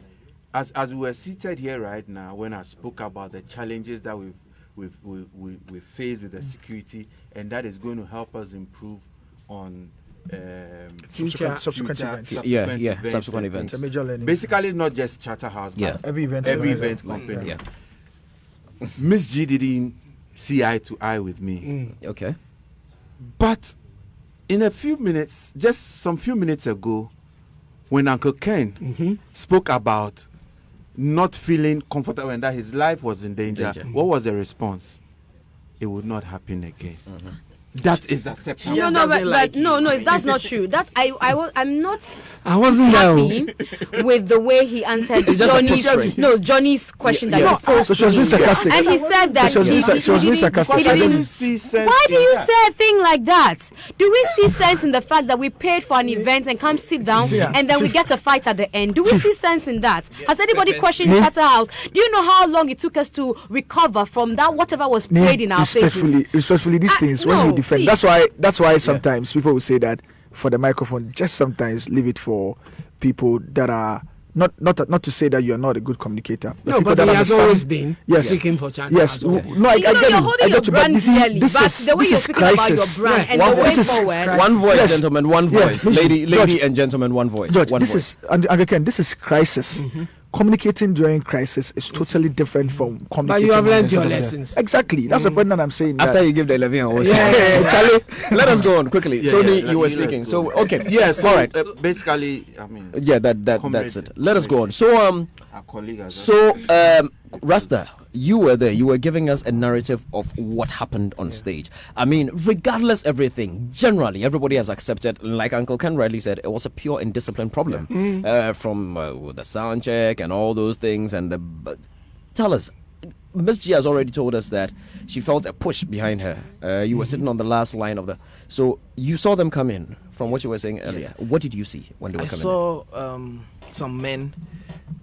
Hefty men coming from. In fact, I got a signal from on stage, Uncle Ken. Mind you, cameras, what you have recorded did not capture what we in the had the benefit. Yeah. You know, so it tells a different story. Now, when I got a signal on stage that they were looking beyond me, like behind me, and not sticking to why they were on stage. So I also paid attention and I heard that some scaffolds behind. Then I turned. Then I saw these men clad in SM paraphernalia coming towards us. I was like, oh, please don't do this, guys. Don't do this. Don't do this. And then they were coming. So that's when security charged towards their direction through the aisle. And mind you, we had pressmen crouched there taking shots. So it's not like the place was free. It was filled. Now, when the security accosted them, they did not withdraw. They just went through them, and of course with some touches, you know, back and forth.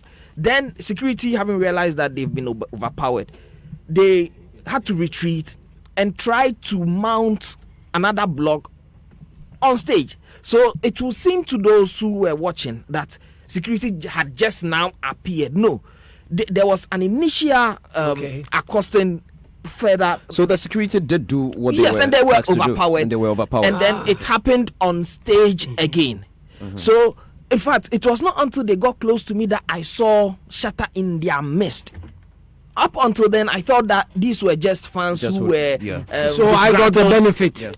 Because I was watching at home and I saw the shot of him getting up. All the way through. So that's another bit of it. So when I saw him in their midst, then I was like, oh, please, this shouldn't happen. And then the rest is what we all know. Miss G, so they went past you. Yes, they did. What sort of scenery? What did you also see when they? Because I hear they broke a barricade of a sort and all that. Yeah, because definitely you know that between the gold and the platinum seating and the platinum, there was a barricade. Definitely, if he has been able or he had been able to come through that, it means that they had broken protocol. But let me take you back to some of the things that have been mentioned. If you recall, and this is for Chatterhouse as well. You don't want to tell me that you did not know as a company when Shatawale got into that auditorium. He disrupted what was going on actually. Exactly. When he got into there was Sydney was on stage. I think even when Chairman General came on, or Kwame Sefakan came on, there was still some noise from behind where they were shouting "pa pa pa pa" and all that. So if you wanted to observe protocol as a company, as an organizing body, you would have gone for these artists or this artist and say, look, your seat is in front. We want to be able, and mindful of the fact that Theresa had said that Tuesday before the Saturday, he had been called to sign a bond of good behavior. You should have picked signals from there that things are not as you had communicated with him. Then also, when he got up, and sorry, I saw that, I don't know if CD intentionally or he hit you.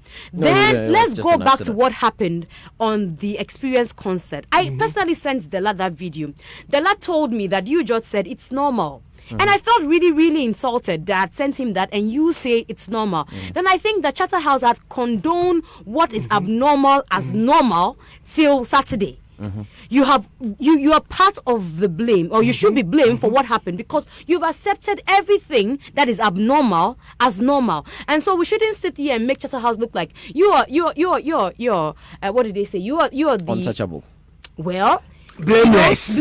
Yes. Because things have happened that you should have corrected. If you had, say, gone to Shatawale and say, look, this is not your designated seat. Please come with us to where we can have our eyes on you, in quotes, I don't think we'll be having this conversation. And then you sat and looked at him, walk all the way from where the technicians were behind, walk through the aisle, shoving everybody until he got on stage. That is when I saw you in the video. Where were your protocol team? Who is the head of protocol for this event? That person should be fired and should have to answer questions. Right. Good point. So in your statement, you should have stated all this. That Charterhouse has taken an intersection. Thank you. And we are taking these steps. A protocol person is going to be sanctioned. I can hold that thought. We're going to the phone line to speak to lawyer Gary Nimako. Hello, good evening, counsel. Hello? Good evening, my brother. How are you? Counsel, we're very well. We're very well. So we're looking at the fallouts from the VGMAs over the weekend at the Accra International Conference Center.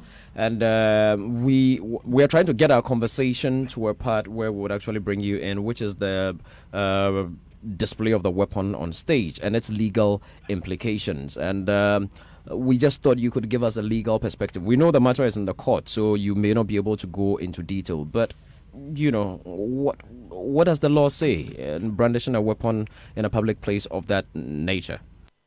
Well, good evening again to you and your panelist. Is that George Quay speaking? This is George Quay, yes. Well, George Quay, by you yourself, you are conflicted. How are you hosting the show? This is what I do on Saturdays. On Saturdays, I don't work for Charterhouse. You should have recused yourself on this matter. That's why I'm not talking. But you are hosting, so yes. Anyway, let's go to the substance of the matter. Let's go. Yeah, let's go, sir. Right. Let me state first of all that we must all understand that society is regulated by law. Our behavior, our conduct, the food we consume, the water we consume, what we do, is all by law. It simply means we cannot do the things that we think we ought to do, which maybe in our own eyes, we may think is right, but may be wrong or offensive according to the law. If you are in a public place, there is a certain standard of behavior that is expected of everyone in a public place. If your behavior or your conduct in that space offends the public, obviously you will be more or less in conflict with the law. If you are in a public place and you have been given a firearm, the firearm is a law regulating firearm, and there's a law controlling the use, possession, of firearm, where you must hold it, how you must hold it, how you must use it, the conditions attached to the use of firearm. It's all spread out by law. Now, if you have a firearm, for instance, and it's even registered, you cannot just, more or less display it or show it in a public space in a manner in which it has been done by certain persons. Because the matter is in court, I will not delve into the specifics of whatever has transpired. Yes. But clearly, if you have a firearm, because the law controls on how the firearm should be used, it cannot be pulled out in a way in any public environment because of the danger it poses to public security and all that. Lawyer, somebody also told me that legally there's a tenet in law that sort of allows certain reactions triggered by provocation. So could Stonebwoy be justified based on that tenet in the law for provocation? Oh, you see, when people talk that way, sometimes, they're entitled to obviously stick to a certain position. But if you say you were provoked by who? That is the first question. Now, granted, without assuming that even a person has been provoked by certain persons or certain situations, the sense of the defense that you must put ought to be measured. It should be reasonable force. And that force that you are using against more or less the aggressor should be a force that should commensurate with the force that you are facing or the danger that you are facing. Now, I don't know whether any other person pulled a gun towards the other gentleman. I don't know. But if it is so, whatever he did, was it commensurate to what the attack, the imminent attack, that possibly or reasonably he believed that he was in danger? Is that the situation? Well, so when they say self-defense and they say provocation and all that, and I've been listening to this all along. But I think those sort of things, those sort of defenses in the law courts, at the end of the day, maybe it may not fly.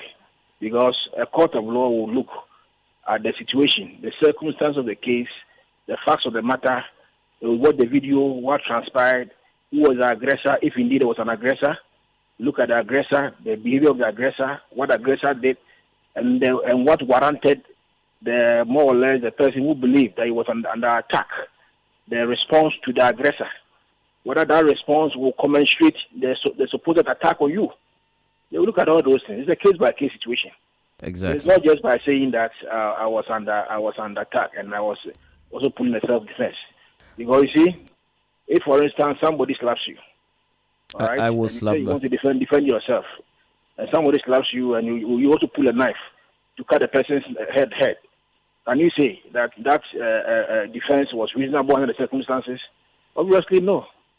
You know, so the defense that you are talking about should be, you know, more or less commensurate with the nature of the attack, the nature of the attack that possibly you might have felt that you were in danger. That is how it is done. Okay, thank you, Counsel. But one of my panel members, Kwame Rasta, has a question. Please hold. All right. Let's go. Lawyer, good afternoon. Good evening, sir. And thank you very much.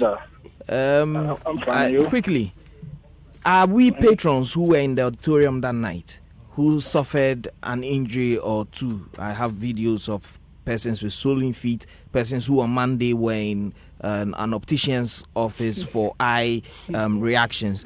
Can these persons in any other aggrieved party sue the host?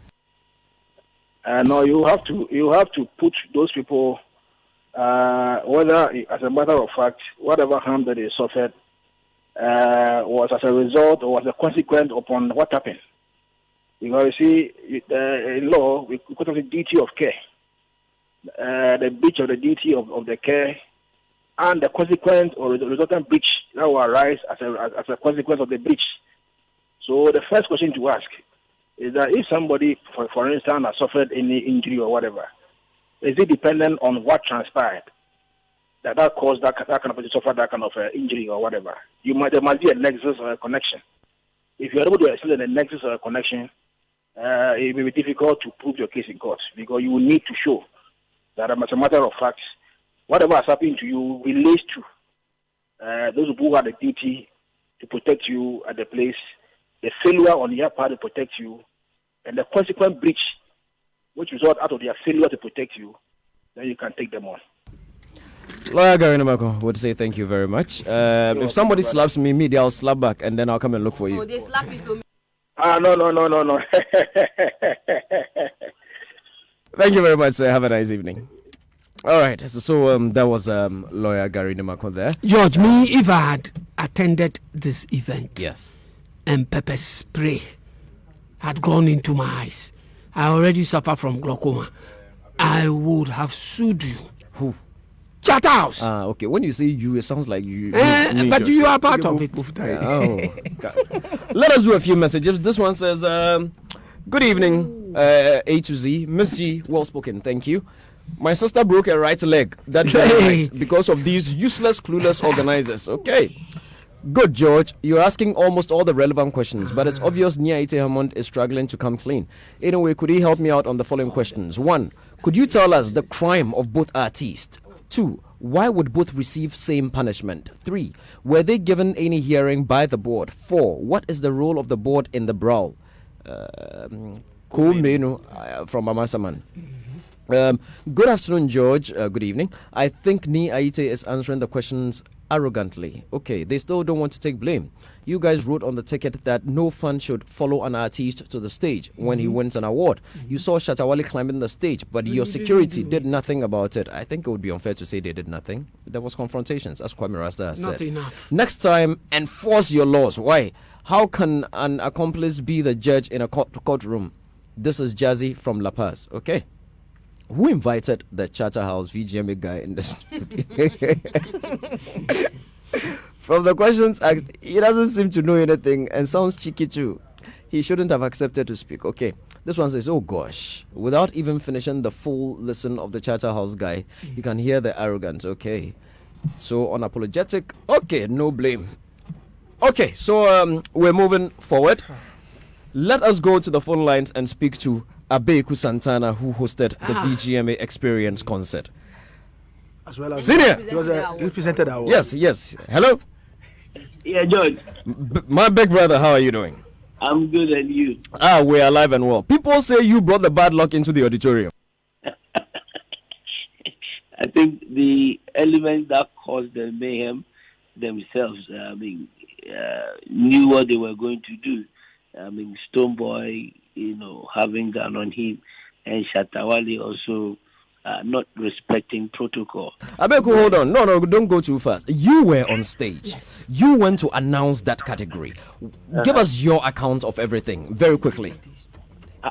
Okay, so George, as you directed the show, you prompted me to make the correction of the earlier announcement that the Songwriter of the Year was the next presentation. So I did that, and as your instructions, you said we should be brief. I did acknowledge the industry, which is vibrant, and that is creating job for the youth, and we need to focus. And I commended Charterhouse for the great job they have done for the past 2 decades. Then straight to the point, knowing the fact that this is a new, genre of music that is catching up with the youth, I knew that category was a bit tensed. So I created suspense in announcing the winner. And just as I announced the winner, Stoneboy and his team came on stage, and I took the platform, the usher who sent me to stage, and presented it to him. So while presenting the plaque to him, I overheard Stoneboy telling Black City, what did they come do for here? Because my attention was not on the audience. This time I was focusing on the award recipient. So I was just presenting the plaque to him, and I overheard Stoneboy telling Black City, what did they come do for here? Stop him. That's all that I heard. So before I realized, Shatta and his guys were on stage, and Black City was also preventing them from coming. Then the confusion, started. So, Abe, hold on. You said Stoneboy ordered Black City to stop them, right? Yeah. I mean, you were also on stage, and Shatta has put out a statement that sought to suggest that he was only coming to congratulate Stoneboy. What sort of demeanor? What sort of what when someone is coming to congratulate you? See what did you see? Did you see people who were actually coming to share in the joy? I didn't see Shatta. I wasn't watching the audience. You understand? My attention was on the award recipient. So, as if you can go back to the videos, I presented the winner. The winner came on stage. Then I turned, opposite to face the award recipient because I'm presenting the award. So, on my industrial side, we'll be facing the audience. But just opposite me is Stoneboy receiving his plaque. And he did receive the plaque.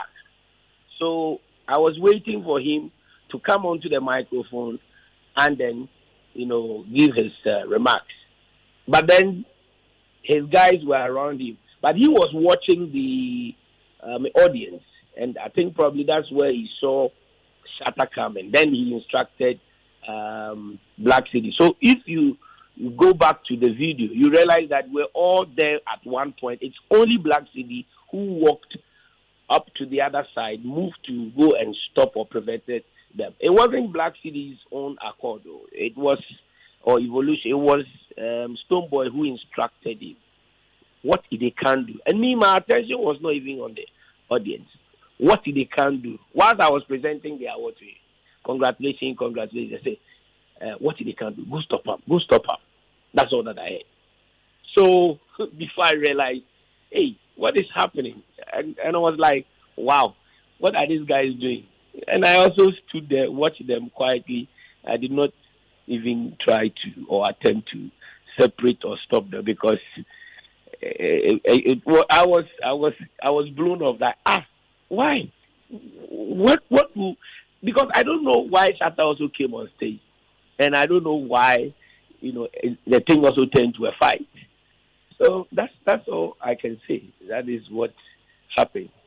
Your posturing, you were rooted to one spot all through the things. Were you scared? Not at all. I was shocked. I wasn't scared, but I was shocked. I mean, the way instantaneously that confusion, will erupt on the stage. I was shocked. Honestly, I was shocked. I couldn't do it. I was like, is it a dream or what? But these guys, can't they see that we have ministers and diplomats sitting in front? Because you realize when I came to present the award, I had to take off my hat as a sign of respect and all that, because I knew the British High Commissioner and the minister. I did some few head counts and I could see some dignitaries there. So I had to, give them that sign of respect. So when the guys came on stage and they were misbehaving, fighting, and I said, but these guys, they are ministers in front of you. Why would you do that? I was shocked, honestly. I was shocked. So I didn't feel like going to stop them or try to separate them or anything. No, I did not. But I was not scared. I was rather shocked, and I didn't know what to do. Before later, I started coughing and sneezing. Then I went backstage and told Yola and Chairman General that come and see what is happening, what is going on, because they didn't know what was happening. They thought maybe it's the usual, fans, cheering them up. So before Chairman General came, he said, "Hey, what is this?" So my brother, up to now. It's great. If you had an opportunity to sit with the two boys and speak to them, what would you tell them? Which I have done. I'm in Kumasi, and I'll see Shatta, the next few hours. He's having a show at Vienna, so I'll see him. I'll talk to him. I'll talk to Stoneboy. They are my boys. I cannot hold brief for either of them. What they did was, excuse me to say, stupid. In fact, stupid in the sense that this is a public event with dignitaries, and as they knew, the event was going all over the continent, and even international networks were streaming. So regardless of any provocation, I did not expect Stoneboy, to show gun on stage. Neither did I also expect Shatawale to also break protocol and come on stage with his followers as always misbehaving. You remember what happened at the Experience concert? You had a tough time. They almost threw you out of stage. So, moving forward, I think Shatta needs to speak to his guys. I know he enjoyed the fan base, that, boys mass movement thing, that crowd thing. He always gives credit to my people, my boys. You understand? And I think for such events like that, you should try. He should be able to control them. Abe, thank you. Thank you very much, Abe. We're grateful. If anything comes up and we need to call, we'll raise you on the line again. Thanks, boss. All right. God bless.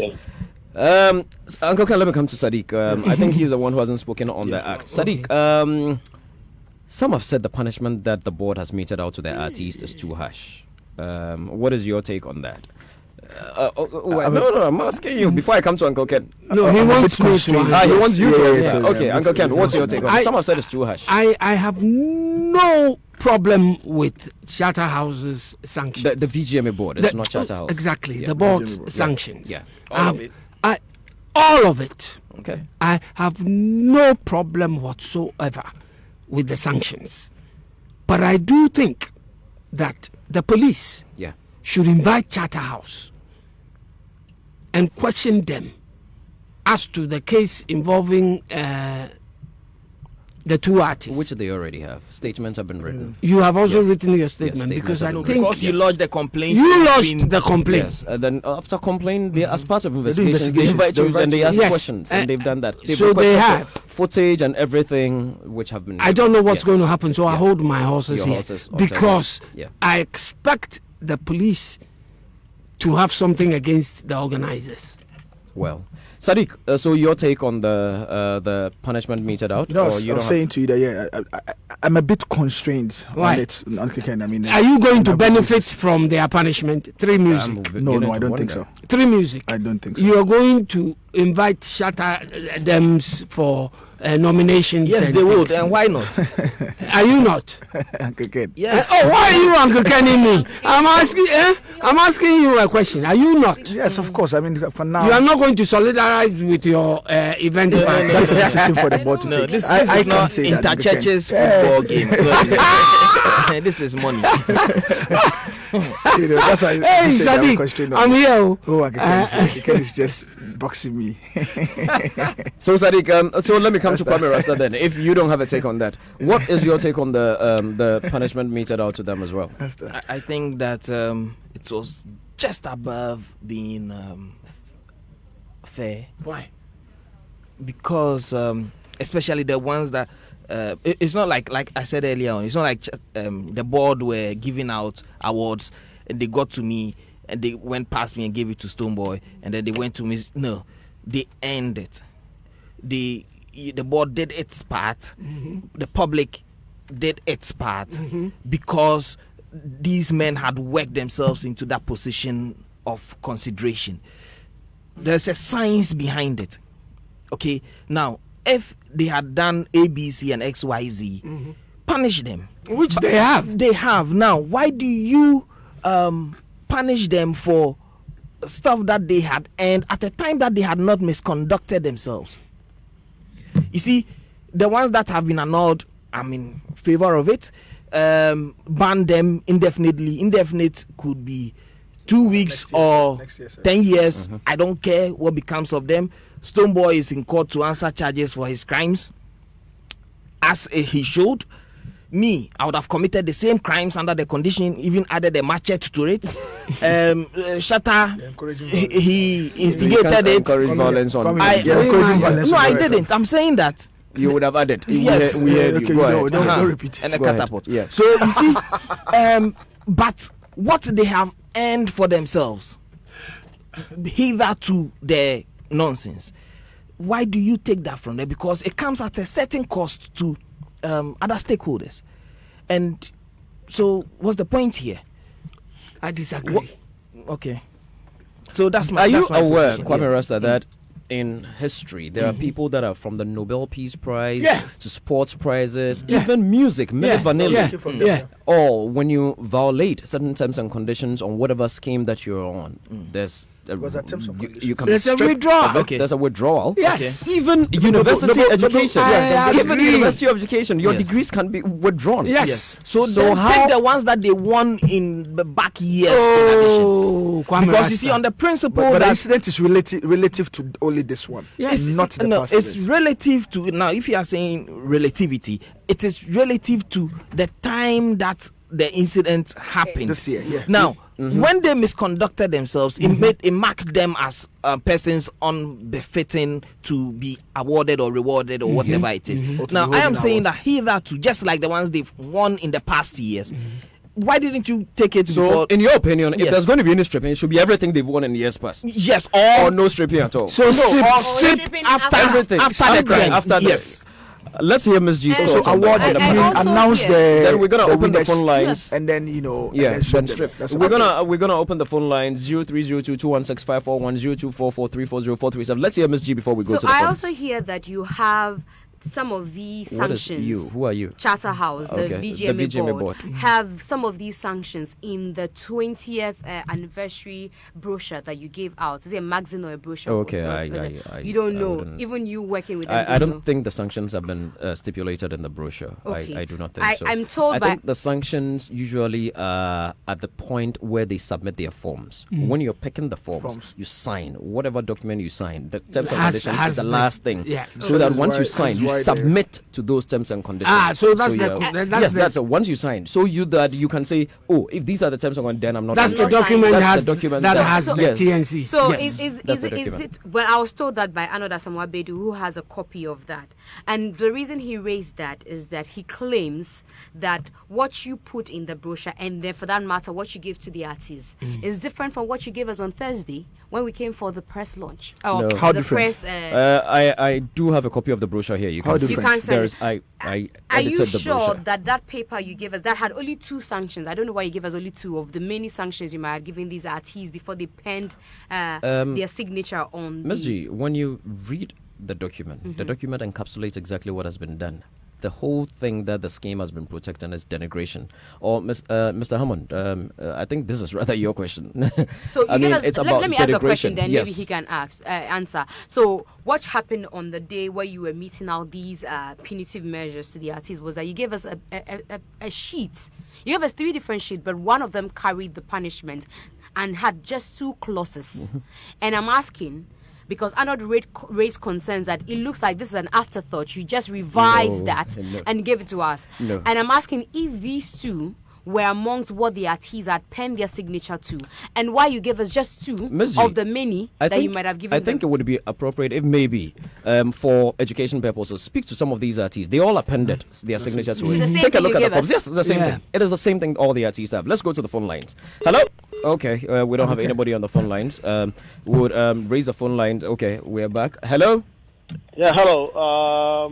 Good evening. Good evening, my brother. Very quickly, we have just about 5 minutes to wrap up. Your thoughts and comments. All right. For me, what I could say is that the intention of Shatawale was right, but the move, as in going along with the cruise, were wrong. And from Stoneboy's posture, I could see that he wasn't really giving up he was actually angry with Shatta within, and that is the reason he pulled out the gun. At least they should have allowed Shatta to come. I don't think Shatta would have pressed the Stoneboy's neck or stab him or something like that. Obviously, Boss, were you in the auditorium? Were you there? Were you in the auditorium? Yes, but I was at the back of it. And you know Shakespeare has an expression, there's no art to find the mind's construction in the face. How do you know what Shatta was going to do on the stage? Hello?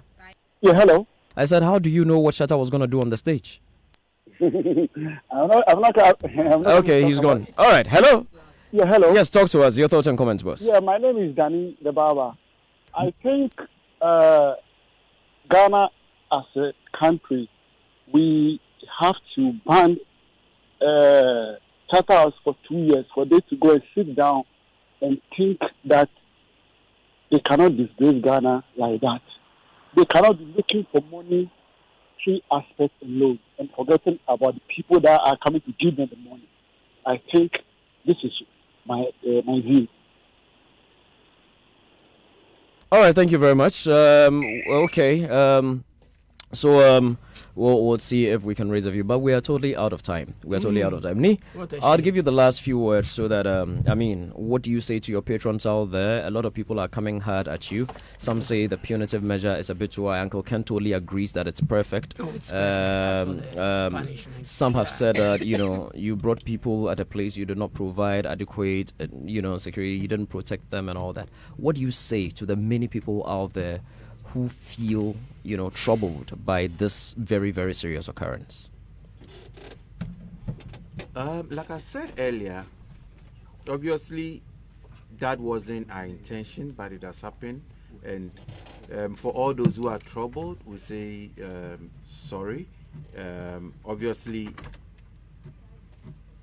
this is not what we were all expecting, even those who felt troubled. This is not what we were expecting on the night of the event. I mean, the night started so well and going so fine, you get me? But at least we thank God that nothing extreme did happen.